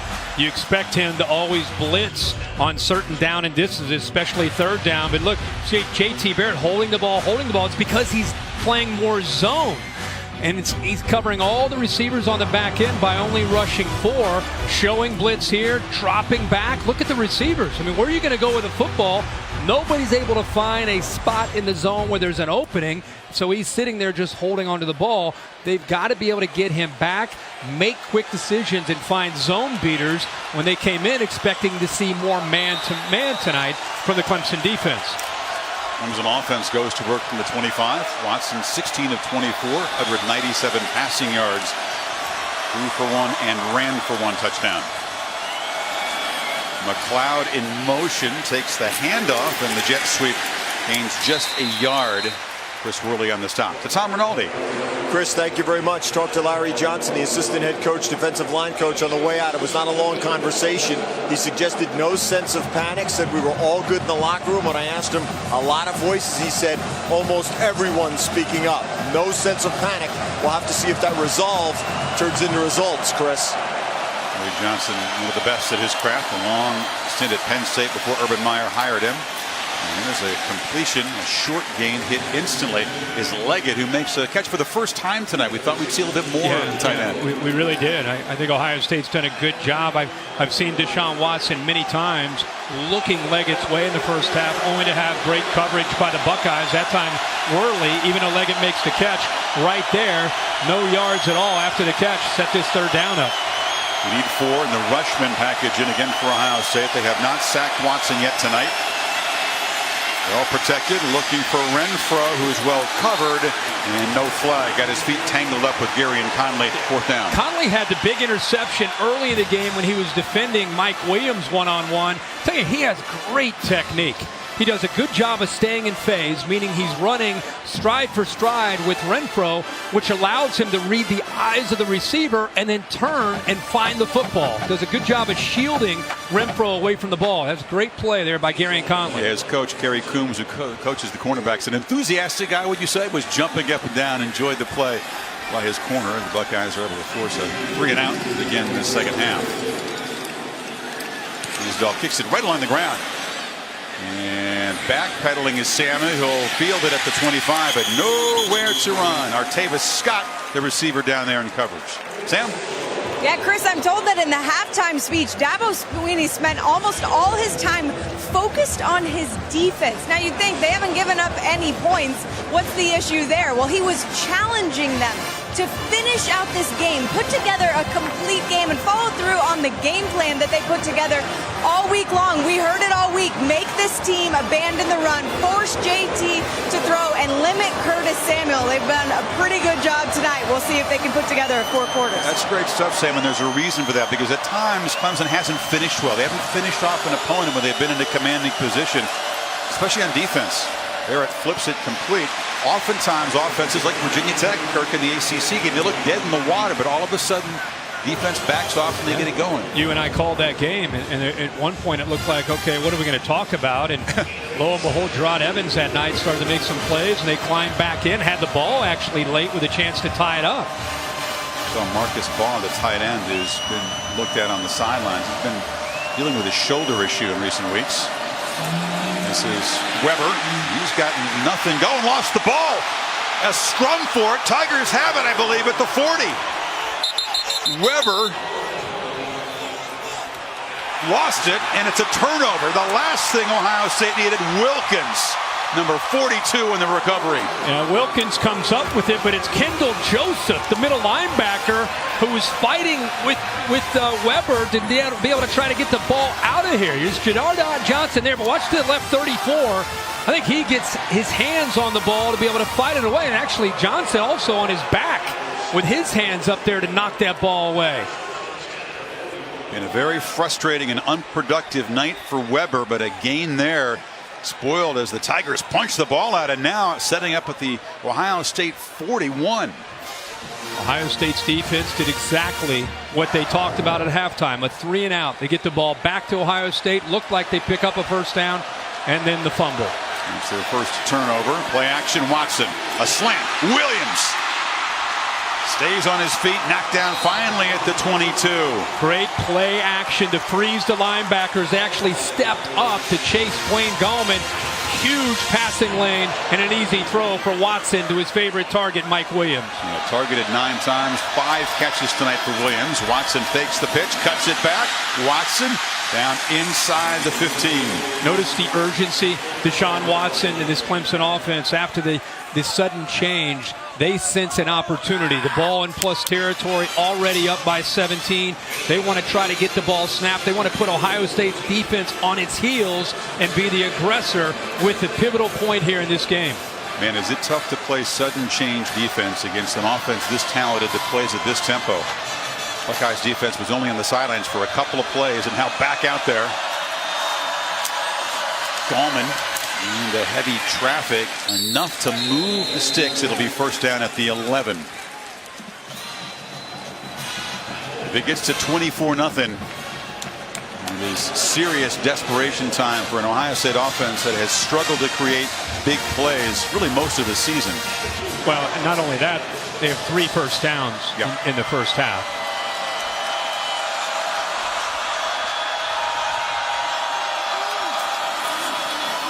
Williams dragging a man down to the 3.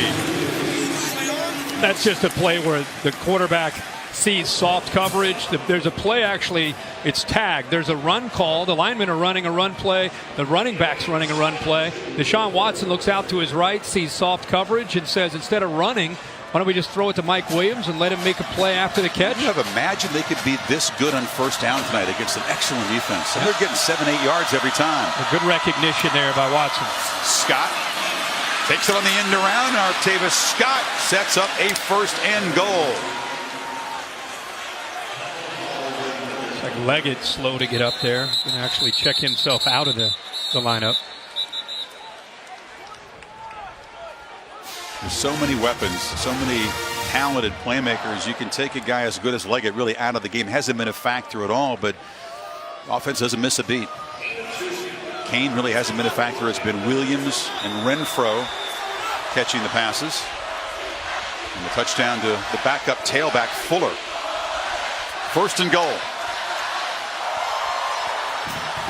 Lead Deshaun Watson. Quarterback run game, always a threat inside the 5-yard line. He still got it. Buckeyes were all over him. Quick penetration off the edge from Lattimore and a 1-yard loss. Really good discipline from Ohio State's defense. They actually did a good job of taking away the dive and also staying outside and keeping their edges. That time Watson almost tried to bait them with that long ride with Gallman to try to get them attacked down on the running back to open his room to the outside, but the discipline there helps Ohio State. It's Gallman. And again, excellent defense off the edge. Jerome Baker. The Tigers lose another yard, and it'll be third and goal from the 4. That's a heck of a play there. Richard 80 tries to get out there to block Baker, but look at the quickness that time by Baker. Not only to get around the big tight end, but also to be able to make a big tackle there against Wayne Gallman. 2 plays, 2 1-yard losses. Some urgency from this Buckeye defense to keep the lead, perhaps just to 20 if they can. Big difference between 20-0 and 24-0.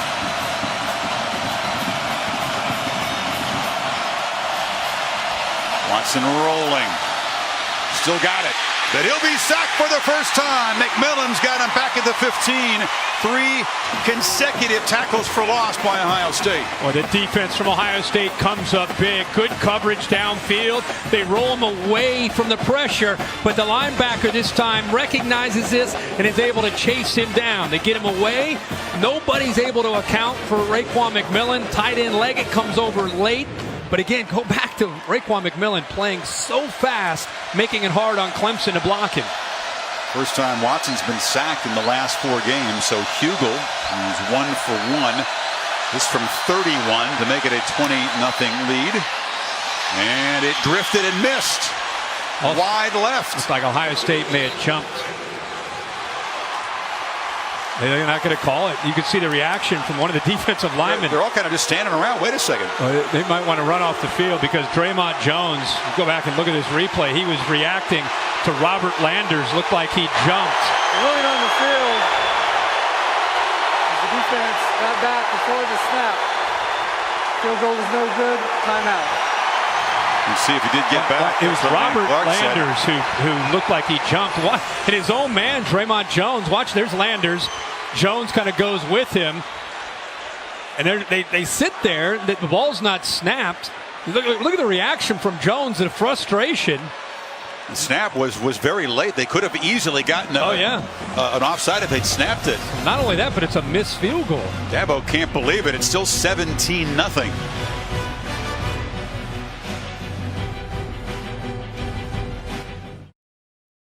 Up empty, a rare miss from the reliable Hugel, but this was confusing. Watch David Estes on the snap here. And this is why Ohio State jumped. Watch Estes move the football, and then Ohio State react to it. There's a no call, by the way. That's why they jumped. That's an illegal snap. Should have been a penalty there. Buckeyes, two guys came across. The ruling by Land Clark was they got back before it was snapped. That's not reviewable, that part of it. But the bigger point is they had first and goal at the 2-yard line and went backwards on 3 plays and get nothing out of it. So remember that series if Ohio State can find a way to get back in the game. Samuel cuts it back on the edge, knocked down at the 25 after a 5-yard gain. They've done a very good job of bottling up Curtis Samuel for the most part tonight. 4 carries, only 4 yards. He has 7 receptions for 39 yards. So not a lot of big play opportunities. He's talking about a guy that averaged 10 yards a touch. So far unable to get out. That time Samuel comes back, gets a lateral, he catches it behind the line of scrimmage and loses a yard. That's the term leveraging the football. They don't let him outflank them. They get to the outside. That time Van Smith gets to the outside. You saw the linebacker Bulware running from the inside.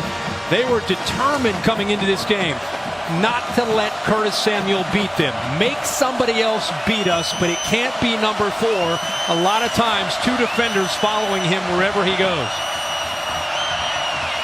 Dismal third down evening for Ohio State, just 2 for 9. Needs 6 here. Pressure, they pick it up, incomplete. Ball was the receiver out there, but Mark Fields, the corner in coverage, broke it up. 4th down again. And what did they do in the first half? A bunch of zone on 3rd down. What do they do here early in the second half? Now you're going to see Clemson football. This is what they do. This is where they bring pressure. They like to confuse you. And look at the right here. You have the tight end. He's not quite able to be in sync. He's been seeing a lot of zone. This time he's in man-to-man, not able to get separation from the defender. Good job at changing it up. Still just 3 first downs for this offense. Johnston takes off running and then just drills a deep punt. Wow, Scott has room though along the near sideline and slips as he tries to cut back at the 32. A flag is down. And it's either I saw it was right at the punter, so I don't know if it's running in or roughing the punter. Tough to get out of his way because Johnson took a little extra long run before booting that ball. He also may have a Ohio State player that time. Looked like Chris Worley may be involved in a hold too. Holding. Kicking team number 35. That 10-yard penalty will be enforced at the end of the play. First down. Good spot, Kirk. That's a penalty indeed.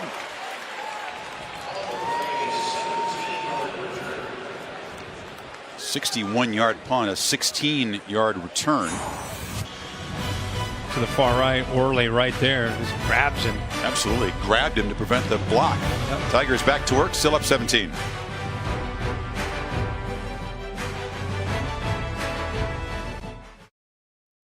PlayStation Fiesta Bowl, brought to you by Gatorade, the proven sports fuel.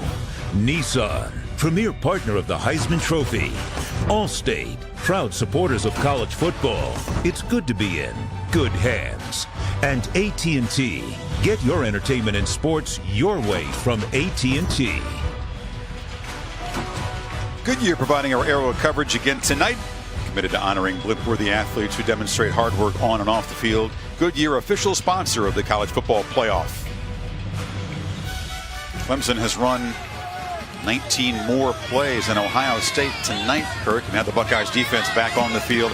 Ball spotted at the 41 after the hold on that punt. So Clemson's offense, are they going to begin to wear down this group? You wonder how much the offensive struggles for Ohio State has a negative impact on their own defense. The Buckeyes defense has been asked to come up with play after play to keep them in the game, but when you're going 3 and out every single time on offense, you wonder it can take a toll on the psyche of the Ohio State defense. See how long they can keep battling against Deshaun Watson.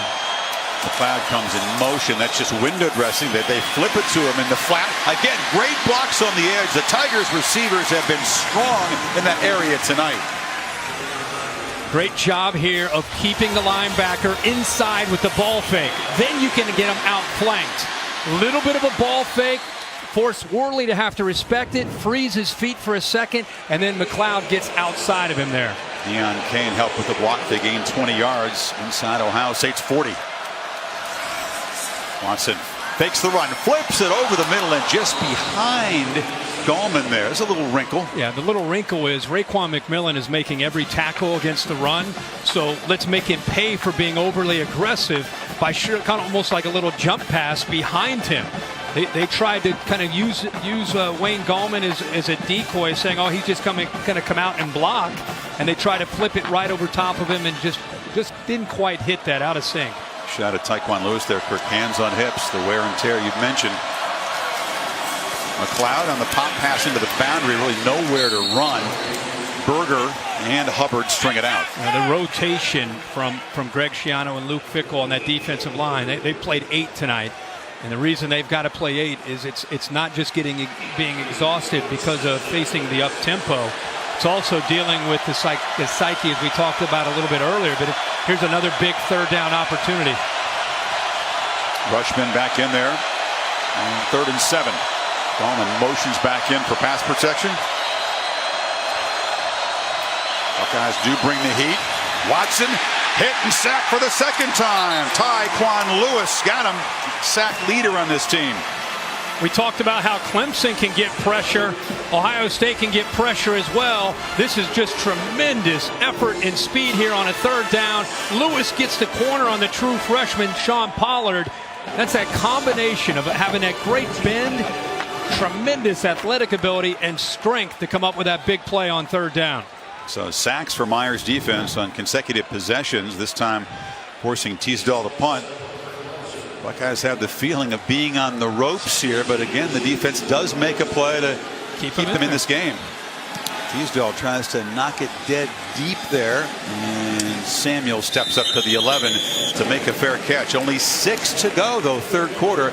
Buckeyes need to get something going.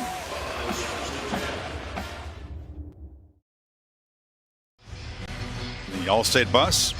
Curtis making the long drive to Glendale. Now time for your All-State Street Cred pick this week. All-State and I have been awarding Street Cred all year on Twitter and spotlighting the best performance of the week in college football. And today the performance by Alabama in the Chick-fil-A Peach Bowl.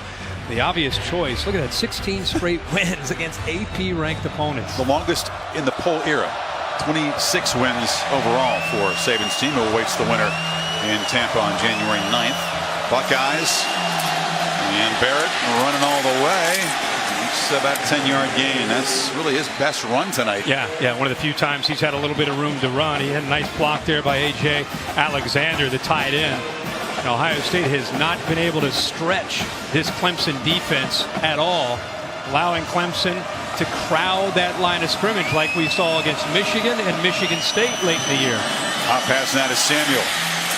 Nowhere to run. They string it out. They wanted to play with tempo tonight, but you can't play with tempo if you can't make a 1st down. No, and you're getting pushed back into the backfield. With this Clemson defense, they're not fearing anything at all downfield. Ohio State's, I think, attempted maybe 4 passes downfield beyond 10 yards. You can see 1 of 3 in the middle.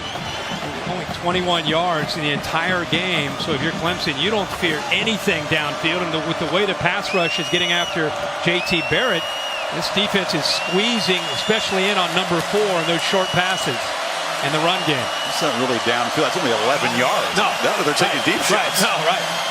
Barrett from the pocket does take a deep shot and overshoots Corey Smith. He really hasn't made an impact play all year. They tried to catch the Tigers off guard with him running a fly route. Yeah, and Clemson does a good job of getting back there. You can see there's Tankersley, but Van Smith coming over. If nothing else for Urban Meyer, at least we just talked about it, at least there's an attempt downfield. They don't hit it, but it lets Clemson know that Ohio State will at least try to challenge them downfield, try to back them up. Didn't let his receiver have a chance to make a play, though. Now they need 13 on third down. Well, they face another punt.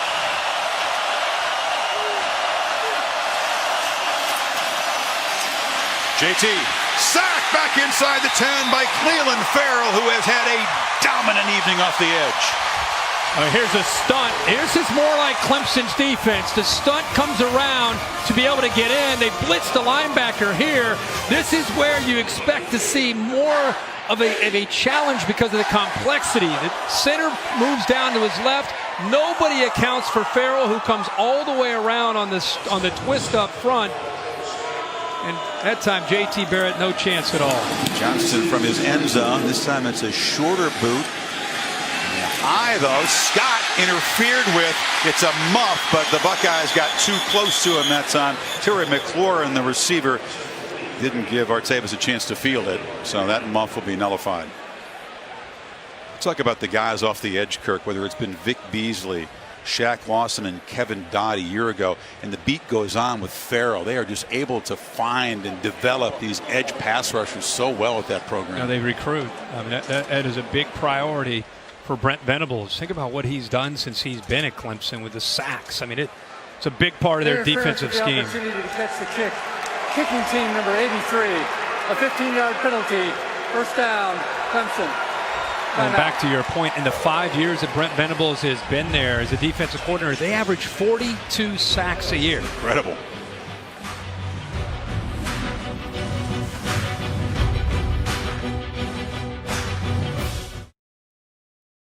If you find yourself in Tampa for the championship game, enjoy Playoff Fan Central, free for everybody. If you got a ticket to the game, appearances by the school bands, cheerleaders, mascots, pep rallies, games, sponsor activities, and more. That's Friday, January 6th through Sunday the 8th at the Tampa Convention Center. CollegeFootballPlayoff.com for more info. Tigers getting a little closer to a rematch with Alabama in that championship game. 4:09 in the third, and after that kick catch interference, the ball moved to the Ohio State 40 to begin this possession. Buckeye defense up against it one more time, Kirk. Sean Watson due for a shot downfield. Instead, they fake the pitch, and he takes off with a bevy of blockers, and Watson down inside the 25. Little toss sweep fake to Gallman. Sets up the blockers coming around on the right side. Look at the big tight end. Jordan Leggett picks up a big block. Well, we have seen some misdirections plays for Watson with Ohio State flowing so quickly, going back the other way, that have produced some big yards for him on the ground. 17 that time. This is Gallman with the quick burst. Gallman down near the 10. Jeff Scott and Tony Elliott, a terrific job calling the plays for the Tigers tonight, keeping the Buckeyes off balance. Again, it played very well on this side of the ball, the Ohio State defense, but the wear and tear of having to continue to come out and make plays and continue to try to withstand Deshaun Watson when your own offense is going 3 and out almost every time, taking a toll. Gallman down to the 5, and Clemson again threatening to bust this thing open. It gets to 24-0. The way Ohio State and Barrett have struggled, it would be a steep climb. You run Wayne Gallman, it sets up obviously not just Gallman but Deshaun Watson running the other way. You run left with Gallman, you can go back to the right with Watson. Gallman tries to bounce it. He stretched it out well. It was Nick Bosa disrupting the play early. Damon Webb cleaned it up. The future Nick Bosa has. He's just a true freshman. Joey Bosa with a great career at Ohio State. Off to the NFL with the San Diego Chargers. His younger brother Nick, wearing that same number, has stepped up and has shown such promise, such a future. That time does a really good job of getting off the block and showing his quickness to get outside. Deja vu, Kirk, as the Buckeyes defense tries to prevent The Clemson touchdown force another short field goal attempt, 3rd and goal, or 3rd and 6, I should say. They can make a first down at the 1. Watson, another keeper, cuts it back and scores for a 2nd time, and the Tigers are getting closer to Tampa.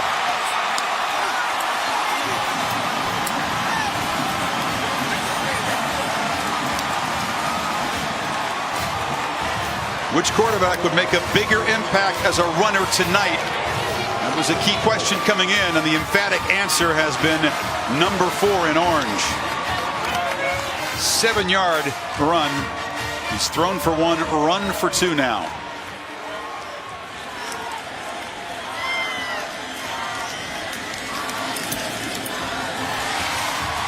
$24-0.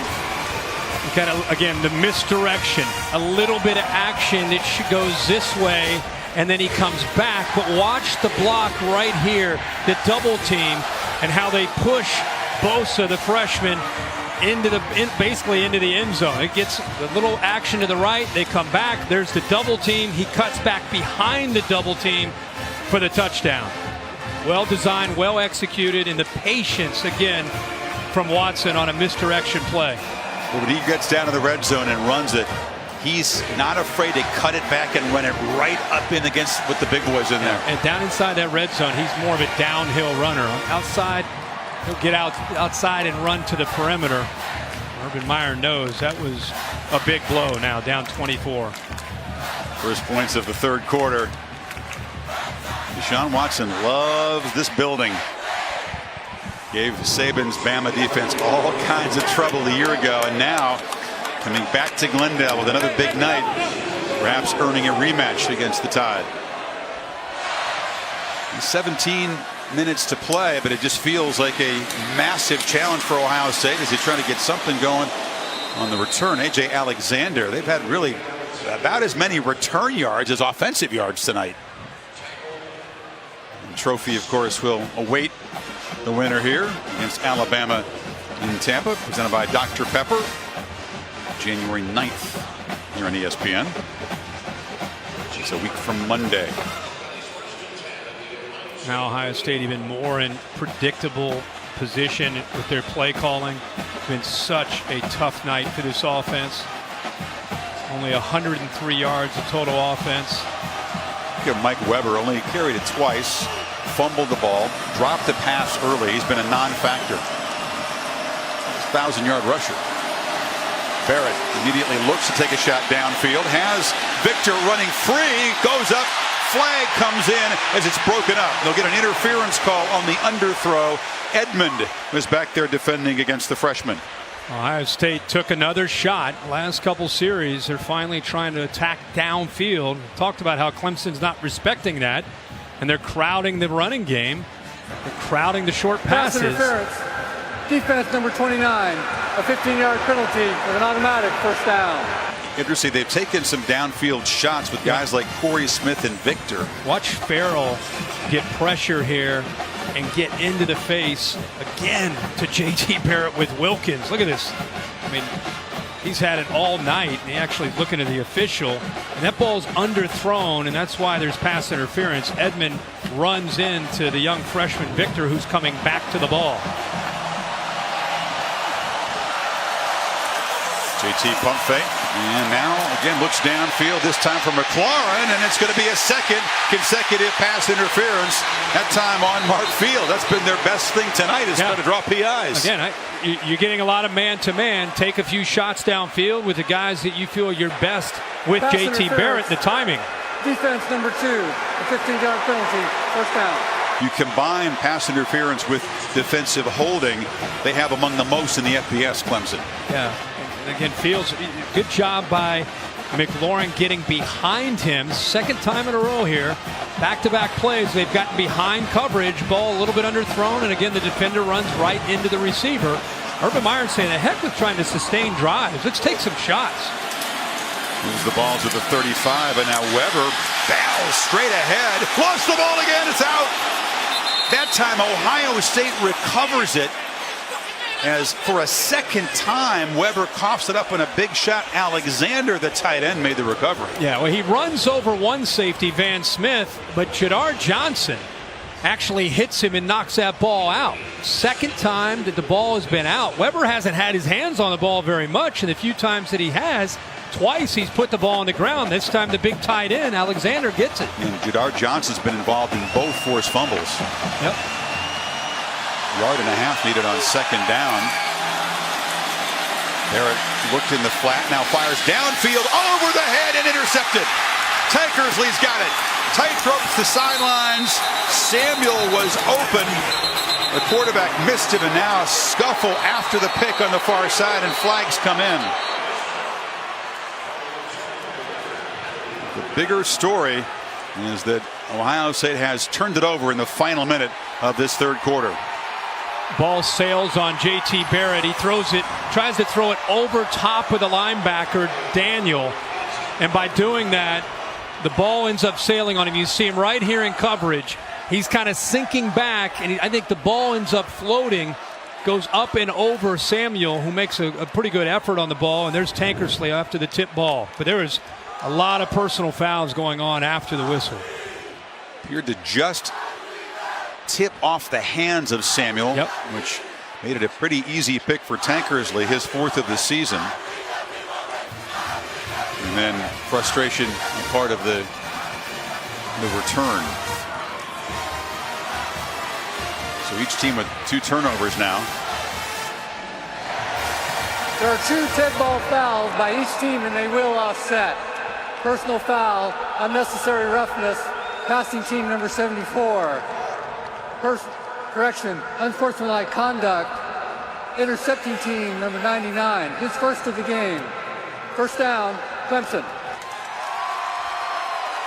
So Lan Clark sorting it out. Sweeney's still coaching hard, up 24-0 final minute. Wants his guys to show some poise here. Yeah, and this again, the ball, we talked about how it looked, the ball is thrown high. Looks like it just goes off the fingertips of Samuel. Very good concentration by Tankersley. Watch Weber at the end after he makes the tackle. He kind of gets up and pushes Tankersley, and that's what got Watkins' attention. 94 came in there with a little bit of a push. Farrell's there as well. Just off the fingertips. Great reaction there by Tankersley. But Barrett a chance to make a downfield play after 2 pass interferences had set Ohio State up. Instead, Tigers run Gallman here, and we'll head to the final quarter up by 24.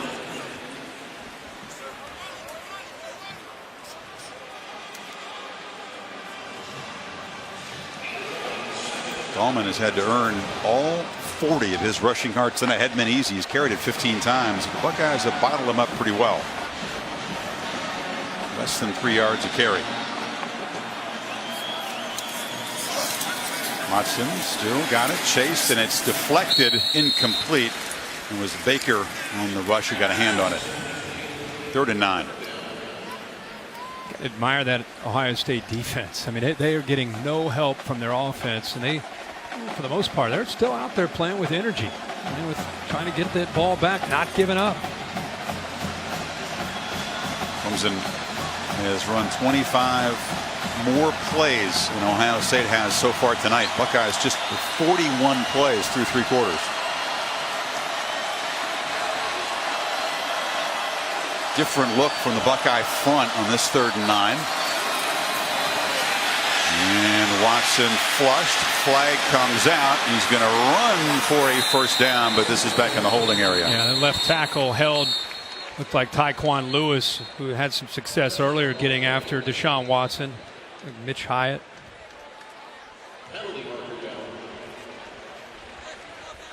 Boy, Mitch Hyatt. You know, he's got such a good future, just a sophomore, but he's being challenged by Tyquan Lewis. Holding. Offense number 75. A 10-yard penalty. 3rd down. So offensive line, Kirk, that has just 1 senior. That's the center, Jay Guillermo. They got off to a slow start this season, but they have come on strong down the second half. An obvious hold there. Yeah. A tackle, more like it. Well, and again, Lewis is one of the better pass rushers you'll see in the Big Ten. He does a good, just like we talked earlier about that combination that he has of quickness and strength. You get into 3rd down, you know you're going to have to deal with number 59. You got a couple of sophomores up there. You got a true freshman right tackle tonight in Sean Pollard. Yeah. Done a pretty good job. 24-0. This was Watson's touchdown run. Urban Meyer feeling the pain. Was that the dagger? End of 3 in Glendale. You're watching the PlayStation Fiesta Bowl on ESPN.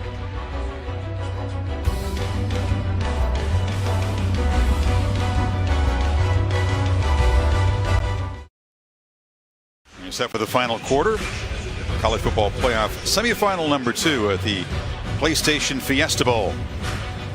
Place where the Tigers lost a heartbreaker in the championship game to Alabama a year ago, but have been ultra impressive through 3 quarters tonight. Determined to get back for a rematch with the Tide in Tampa this time in 9 days. Clemson with the football pinned back at the 10-yard line. Ohio State band hasn't quit. No, they're still banging away. 3rd and 19 now. Let's see if they play it conservative up 24. They just hand it off inside. Gallman gets ahead of steam and gives it a go and does move the 6 out of the 30. Are you kidding me?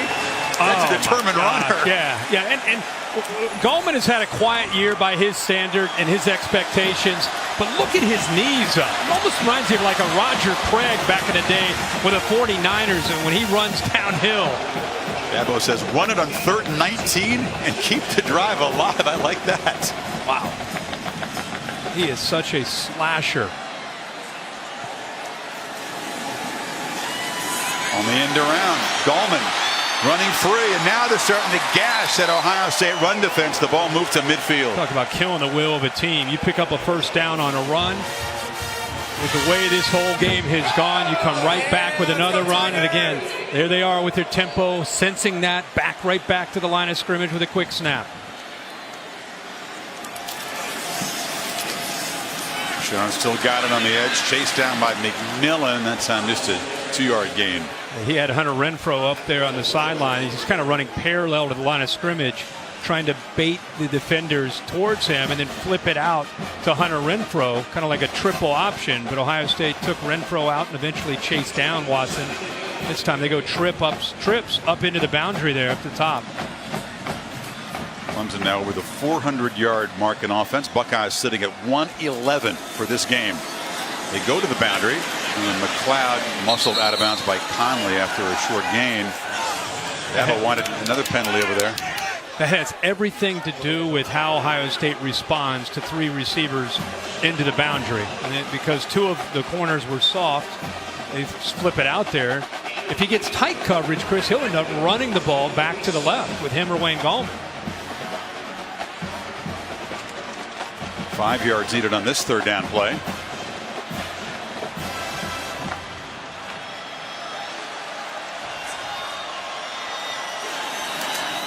Watson from the pocket delivers. It's a strike right at the marker to Fuller, who had the touchdown catch earlier. Will be a first down.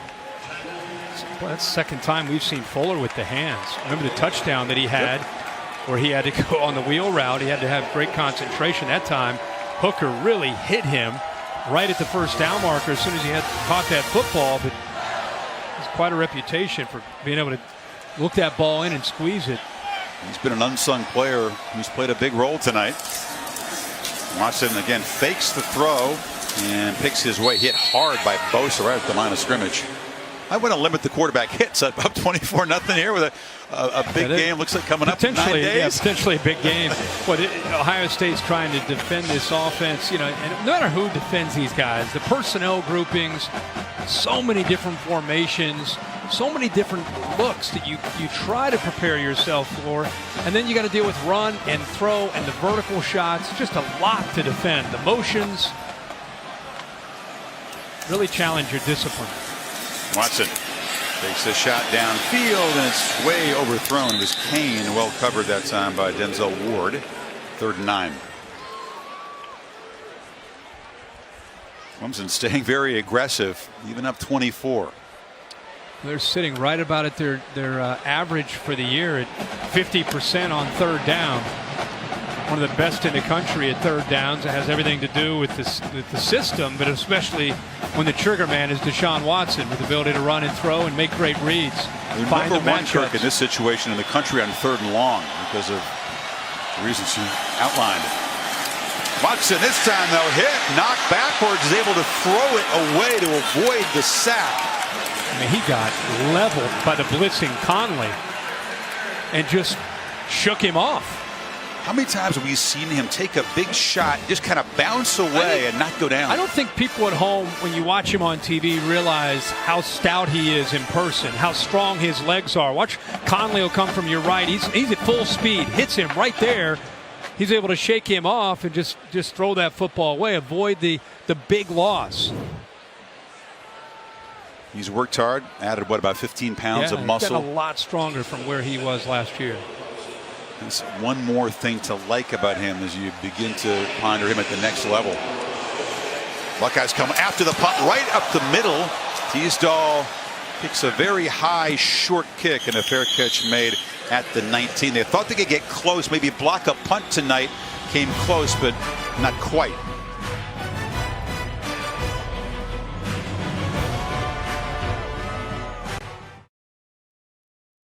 College football playoff bracket brought to you by AT&T. Bama with the 17-point win earlier in Atlanta after the Huskies drew first blood, awaiting apparently Clemson, and what would be a rematch, of course, of the 45-40 Bama win here a year ago.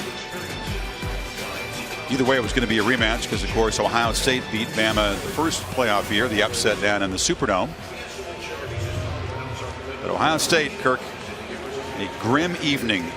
This is almost historically grim. If you look about the history of the Buckeyes in bowl games, shutout in the Rose Bowl by Cal in 1920. It is the only bowl shutout for this program.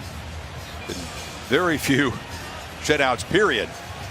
And Meyer has not been blown out like this since he returned to become head coach at Ohio State. This would be by far the most lopsided loss he's tasted. He only had 5. Yep.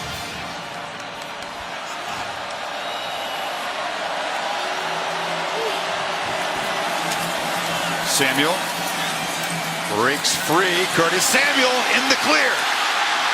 Johnson chasing him. Cuts it back and backpedals out of bounds. They waited all night to get number 4 loose. All night in a counter play where he follows the left tackle and the center. Watch the center and the left tackle come around. Nice job also showing some strength. Cleveland Farrell almost brought him down from behind at the beginning, but he shows the strength and then the speed to pick up some big yards. Buckeyes in the red zone, and immediately they missed fire. Had 111 yards coming into that play. Got more than half with the 64 that Samuel created. And now he's set back by a false start. False start. Offense number 74. 5-yard penalty. Still first down. It's DeMarco Jones. You know, he's the one that stepped on the guard, Michael Jordan. Happened very early in the game, and it just seemed to discombobulate that Buckeye front. They've had all kinds of trouble tonight. You can see Jordan back and still trying to play through that pain over at left guard spot. 1st and 15.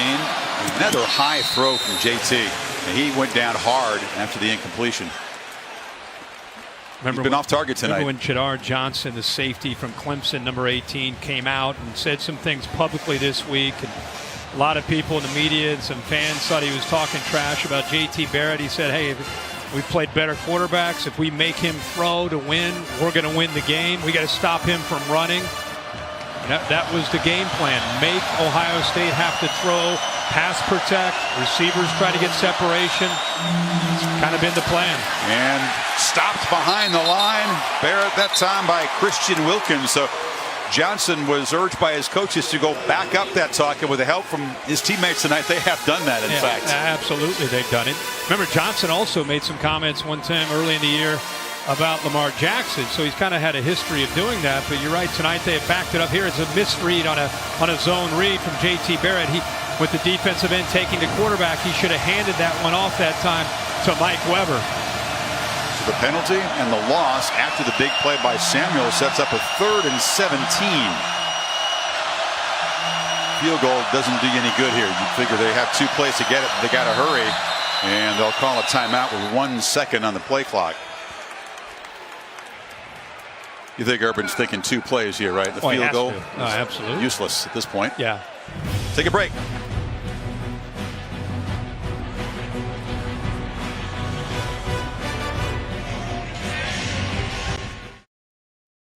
PlayStation Fiesta Bowl, brought to you by PlayStation.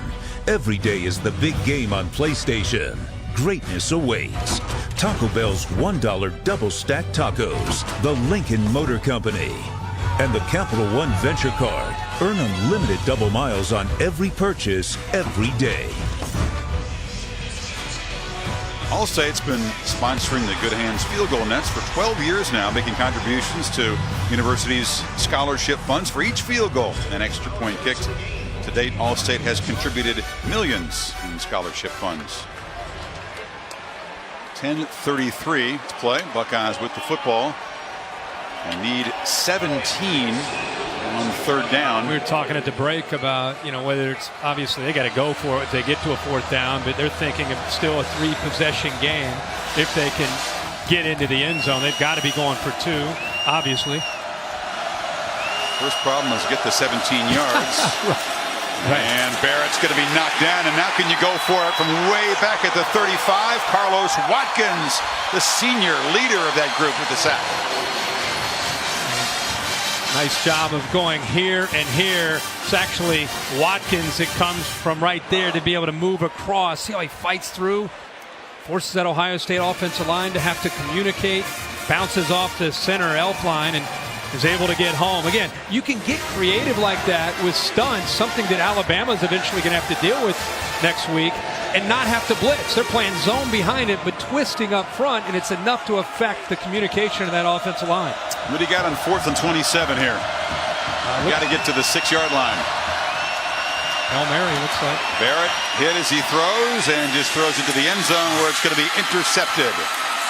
Van Smith's going to run it out. Smith has open space. Barrett trying to cut him off, but he cuts it back. Van Smith knocked down at the 15, and the Clemson defense makes one more emphatic play to perhaps close this out. There's some flags, there's some guys on the field, a lot going on. That play sums up to me the entire night. 4th down and forever.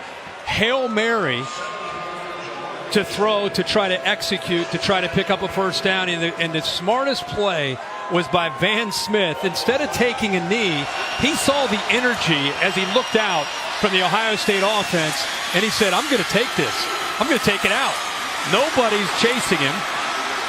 Couple linemen give a little bit of effort, but he came close to taking this over 100 yards to the end zone. Watch Barrett. Personal foul. Illegal low block. Barrett kind of tried to 16. That penalty will be enforced half the distance. Tried to avoid the block of Bullware. Clemson. It was a penalty after the 86-yard return. It was actually more than that because it was middle of the end zone. Pagano was the injured Clemson player on the return. And the folks in orange are having a party now. Ohio State with another turnover, their 3rd, all of them in the second half. 1st and goal now, ball at the 8-yard line. No loss of energy in the guys in orange. You see them sprinting down there to throw blocks. That's what I'm saying, though. It was a good job by Van Smith saying, he very easily should say, hey, I'm just going to take a knee. You're up 24. What's the chance? Why chance it and risk it? Instead, I think he looked at Ohio State's offense and said, I can outrun these guys, and just took off. 2nd pick of the season for the sophomore safety. And now Deshaun in the offense knocking on the door. Quarterback just rolls out, looks to flip it in the end zone. Nobody open, so he won't get knocked out of bounds. I think if you're Clemson, you might want to limit the hits on the quarterback with the championship game looming at this point. You were talking at a break about whether or not it's time to maybe pull him out with 9 minutes to go. And I think if they end up scoring here, you'll see him taken out. Or at least just not call plays where he's likely to get hit. Right.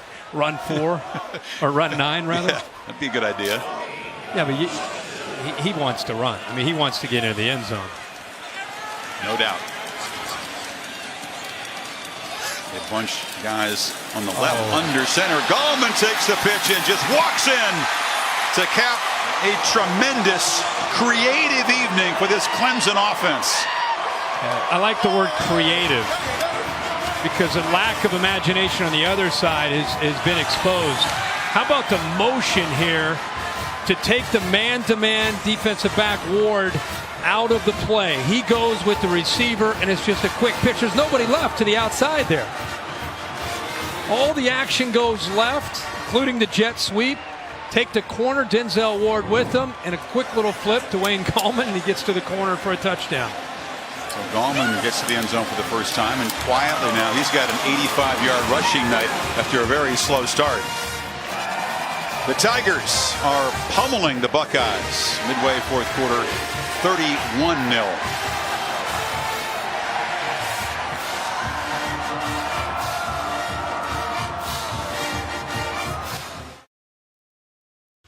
Triple header on Monday begins with the Goodyear Cotton Bowl. The Badgers will have to try to reverse and slide for the Big Ten. Favorites against Western Michigan will be in Pasadena for the Trojans and the Nittany Lions at 5 o'clock Eastern on ESPN. And the nightcap from the Superdome, Auburn and Oklahoma in the Sugar Bowl. Big Ten now after tonight 2-5. Yes, sir. After a year where there was a lot of talk about the Big Ten and maybe this is the year they're the best conference. And after Florida State winning last night over Michigan and Clemson winning tonight against Ohio State, the ACC is pounding their chest. They're pounding opponents too, 8-3. And Deshaun Watson, Kirk, apparently that's going to be it for him tonight. And what a night and what a month for this guy. ACC championship game MVP against Virginia Tech, goes to New York, Heisman finalist for a second time. Graduates, the first in his family to graduate. Did it in 3 years, and tonight comes out and once again in this building lights people up. Wow. Yeah, if there's a guy that's easy to pull for, it's a guy like Deshaun Watson. Everything that's great about the sport of college football. You see Mike Williams, all these guys having some fun with him down there. They worked their entire offseason to get a chance to get back to that national championship, and I think privately probably hoping that Alabama got there. And now they're going to have their chance to play Bama again in a championship. We'll talk more about that in the closing minutes. Meanwhile, Barrett, who's been really struggling after halftime as a passer, delivers far side, and that's broken up again. JT Kirk now 2 of 8 for 6 yards and the 2 interceptions in the second half. And right now the motivation for the guys in orange is a shutout. Yep. I mean, if there's 8:41 to go, Urban Meyer has never been shut out as a head coach.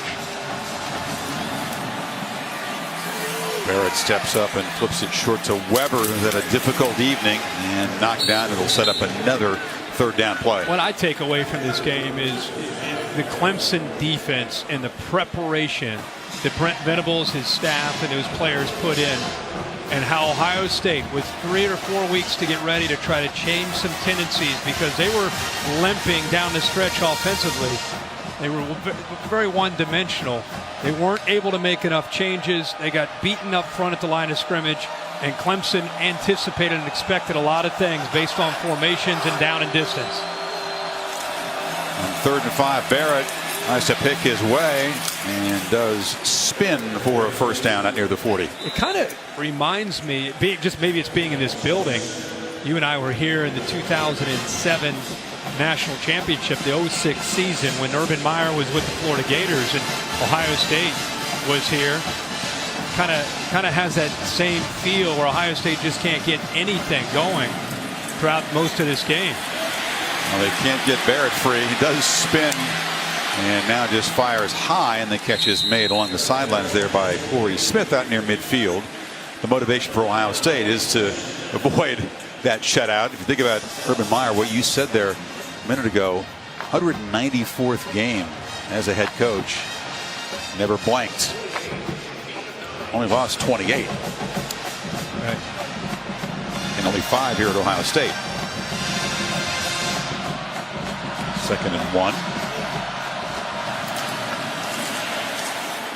Across the middle again. That's made by Smith. That was an area they thought they might have some success because of the linebackers, Boulware and Joseph, in the blitzing. That time they did blitz, and there was a nice big opening right behind them, and he just kind of sat right in that area, and Barrett got the ball out of his hands quickly. Some backups in there on the Clemson front at the moment. Barrett, a lot of time, delivers across the middle, and it's dropped by Noah Brown. Another drop by this Buckeye receiving corps tonight. He found the opening. I mean, you're rushing 3 and dropping 8. It's hard to find a spot to be able to throw it, but give Noah Brown credit for being able to settle into a soft spot. He just lack of concentration. The 3rd drop that I can remember that cost Ohio State a first down. That might have been a touchdown. Yeah. Barrett trapped, desperately heaves it away to Weber, the outlet receiver. It's a short gain. It'll be 3rd and 7 now. JT is just fighting for his life back there every snap. They are getting after him. You're seeing Albert Huggins, the sophomore. Fresh legs as a pass rusher. That's right. Austin Bryant also chasing him down. Seeing the depth of this Clemson defense as these mostly reserves now, in the front anyway, try to protect the shutout. Barrett delivers. Samuel, and it's just short of a first down. It'll be 4th down.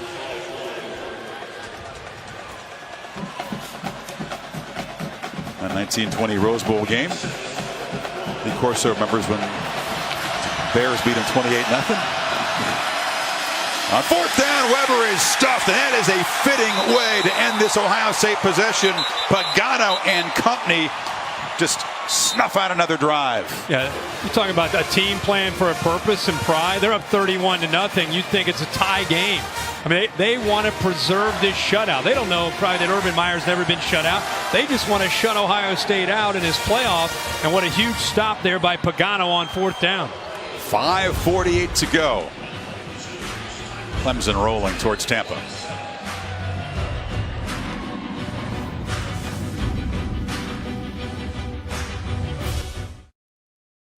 Been all Clemson tonight, brilliant on both sides of the football, and the Ohio State fan base is headed for the exits. They've left behind some red and gray empty seats, but you contrast what we saw from this team and those fans, the lifetime memories, that double overtime win over Michigan. And I think that the coaching staff, the team, the fans perhaps as well, came here with a great deal of confidence. Did you sense that from Meyer, from Schiano yesterday? I think they're stunned by what they've seen in this game tonight from the other side. I couldn't figure out, because usually Urban is very, very intense when you meet with him.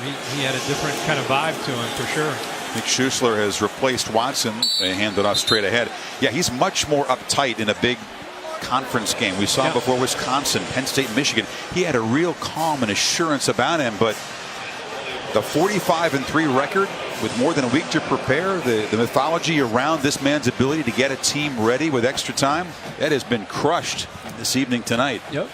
Clemson has thoroughly outplayed, outcoached, outprepared him. And I still think that there are people nationally that don't quite understand where Clemson stands in the landscape of college football with these last 5 or 6 years. I mean, they better figure it out. They are up there. They are a brand and a team that's not going away. They recruit at an incredibly high level.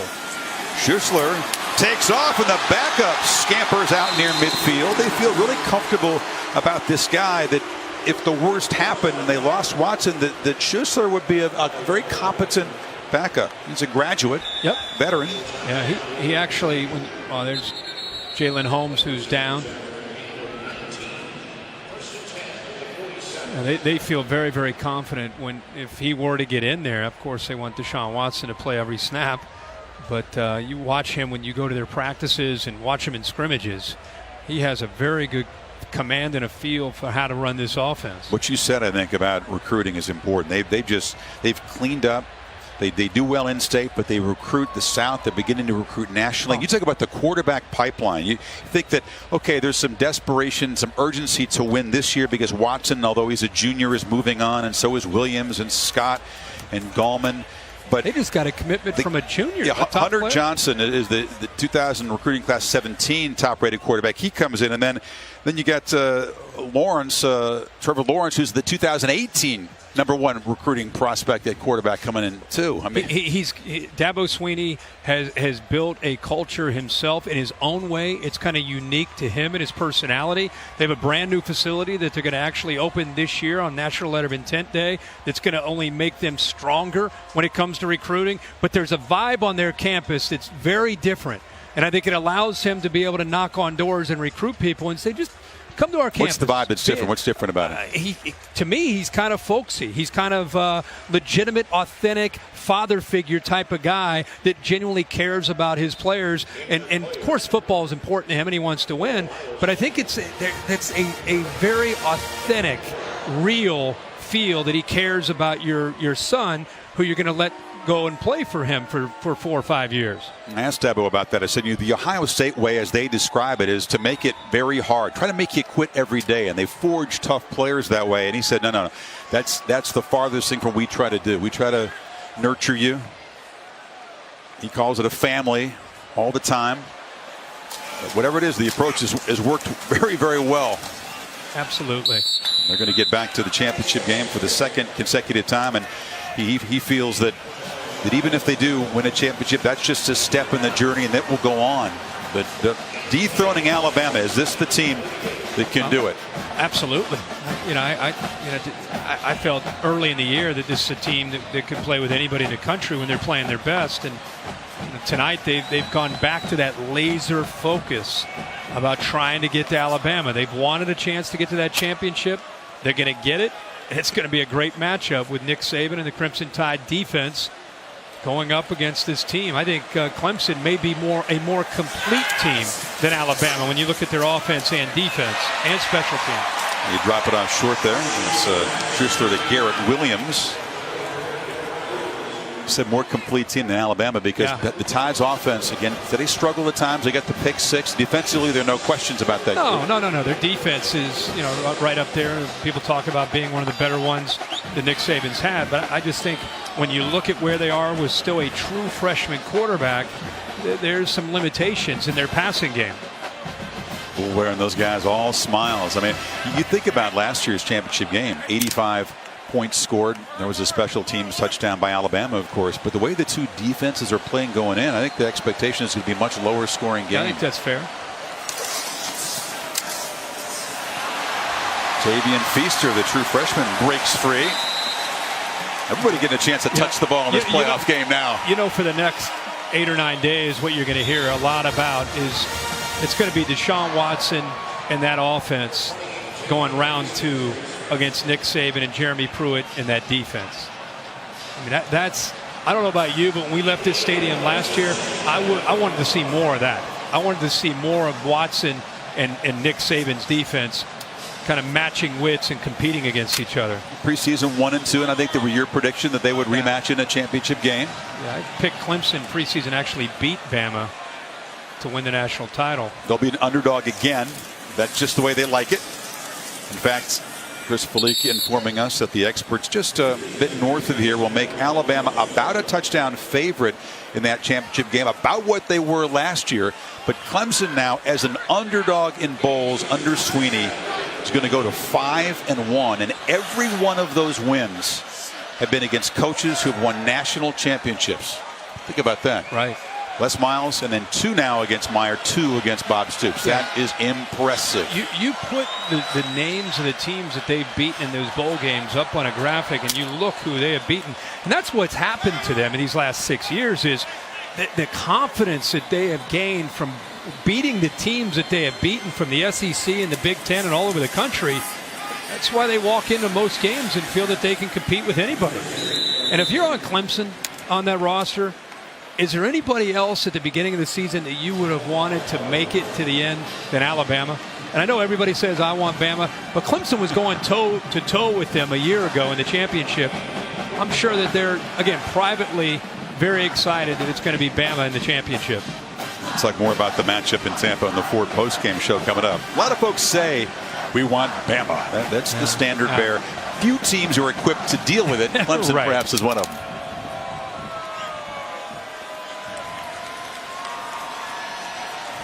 Inside of a final minute, and Nick Schuessler will punctuate what has been a tremendous performance by this Clemson team, offensively and defensively. Adam Choice now gets the carry, and the former starter at tailback, before he was injured, lost the job to Gallman a couple years ago. Oh, they got him. He deserves it. Oh man, Fifth year here at Clemson. Give him a game ball. I mean, all the players, but that guy right there, not just a shutout, but when you go back and look at the film and study the tape, the calls that he made. Offense number 14, 10-yard penalty, third down. I agree, but not just a shutout. I mean, I'm just saying it's not just because of that. I mean, I'm saying if you dissect it and look at how he broke tendencies and he did some things that you weren't really expecting. Usually when he does that, it's in an aggressive manner. This time it wasn't necessarily in that aggressive manner. Exactly. But however it was dominant. 208 total yards allowed to Ohio State, and it felt like less than that. Well, you take away big plays late. Take away the big run by Curtis Samuel. Yeah, that was for 64 of those yards. And we got to blow the whistle. The center judge was over there. The play clock was ticking down. Clemson's going to take a timeout here. One factor that Dabo Swinney was talking about, not that he was looking past this game because he wasn't, I asked him, it's a quicker turnaround between the semifinal and the championship game. They got the long trip back home. This game on a Saturday, not a Friday like last year. So they've already scouted. They scouted both teams. They're obviously very well acquainted with Alabama, but they're going to go right to work on the plane ride home on the championship game. And it'll be a more compressed schedule than it was a year ago. That's Bullware talking about Alabama. Now, he said, who won that other game? What was the score? Did he really not know? He didn't know. Come on. You telling me you were down here a minute ago? I think that was the first time you found out who they're going to play in Tampa? That's focus, I guess. That was great stuff. Bearded linebacker and his teammates going to shut out an Urban Meyer coach team for the first time in history, as you said. Here it is again. I think.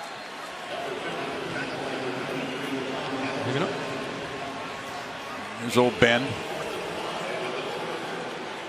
He has made himself a great player through heart and determination.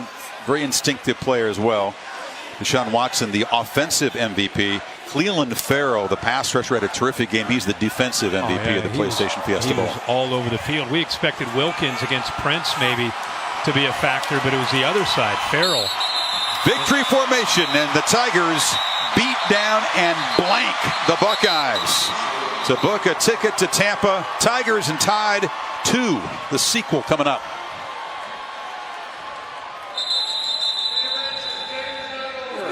Please go to your bench. And Clark says, get back to the bench. We got 9 seconds to play. Urban, I think he wants it to be over. It was fourth down where they took that knee, so Ohio State has to take one more snap. JT Barrett, obviously deeply disappointed. His first chance to play in a playoff game. Injured, of course, when the Buckeyes went to the title a couple of years ago with Cardell Jones quarterbacking the final 3 games. And in game 194 as a head coach, Bowling Green, Utah, Florida, and Ohio State, Meyer blanked for the first time. Clemson far more than double the number of total yards. First downs are 25-9, and 2 of the first downs for Ohio State came on penalties. Celebrate, Ben Bulwer, you've earned it.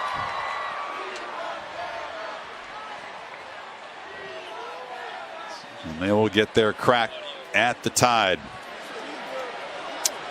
Again, as underdogs. Wouldn't have it any other way.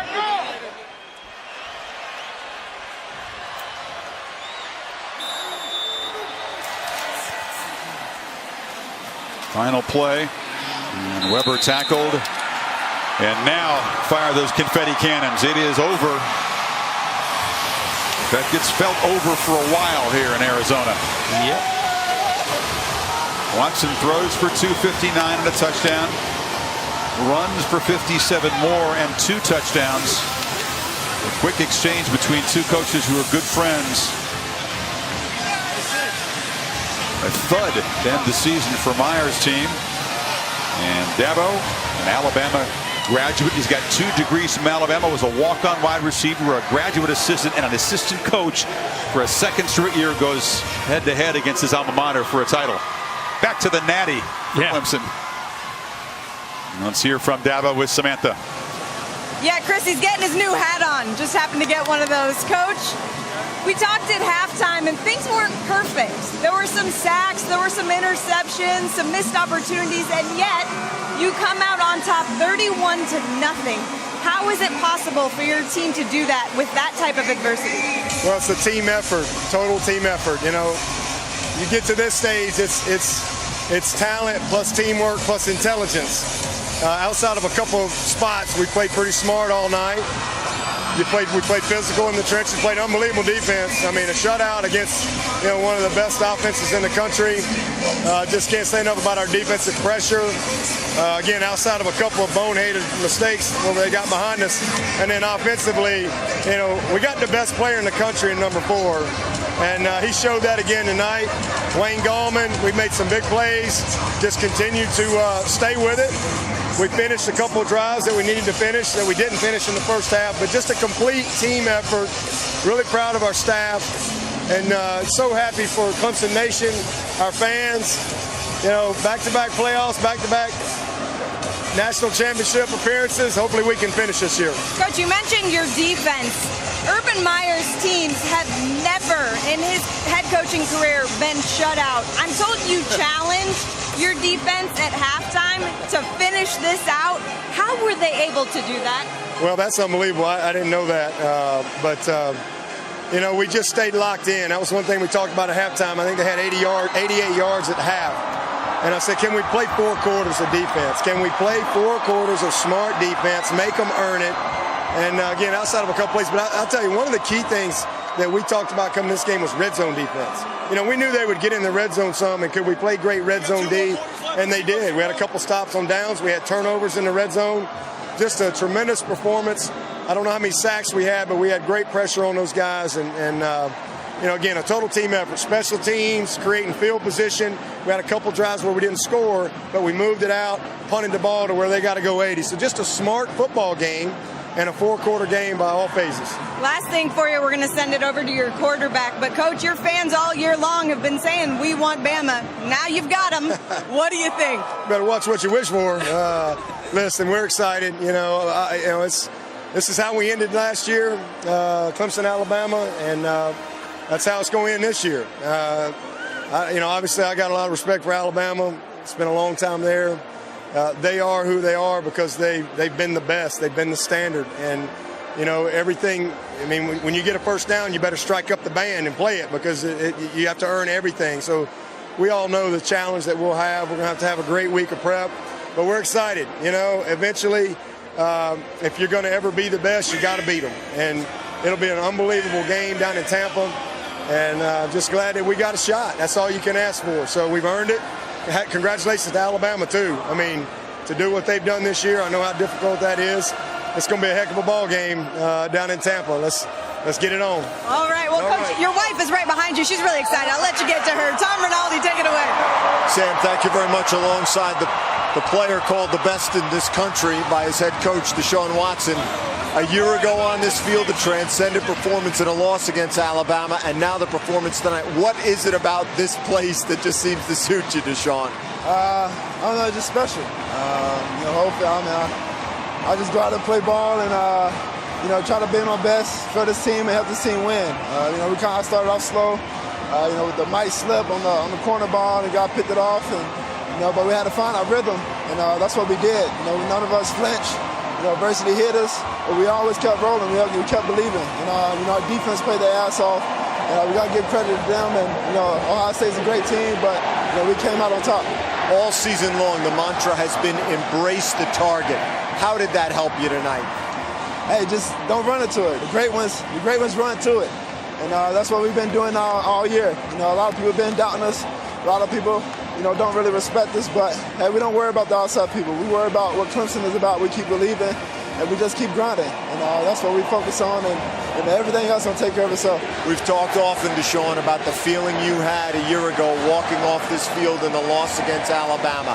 Having worked this hard, what's the difference between getting there and getting back there?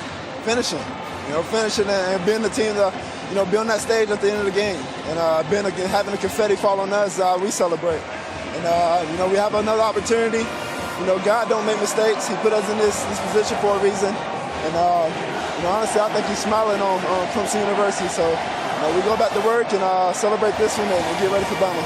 Did you want Bama?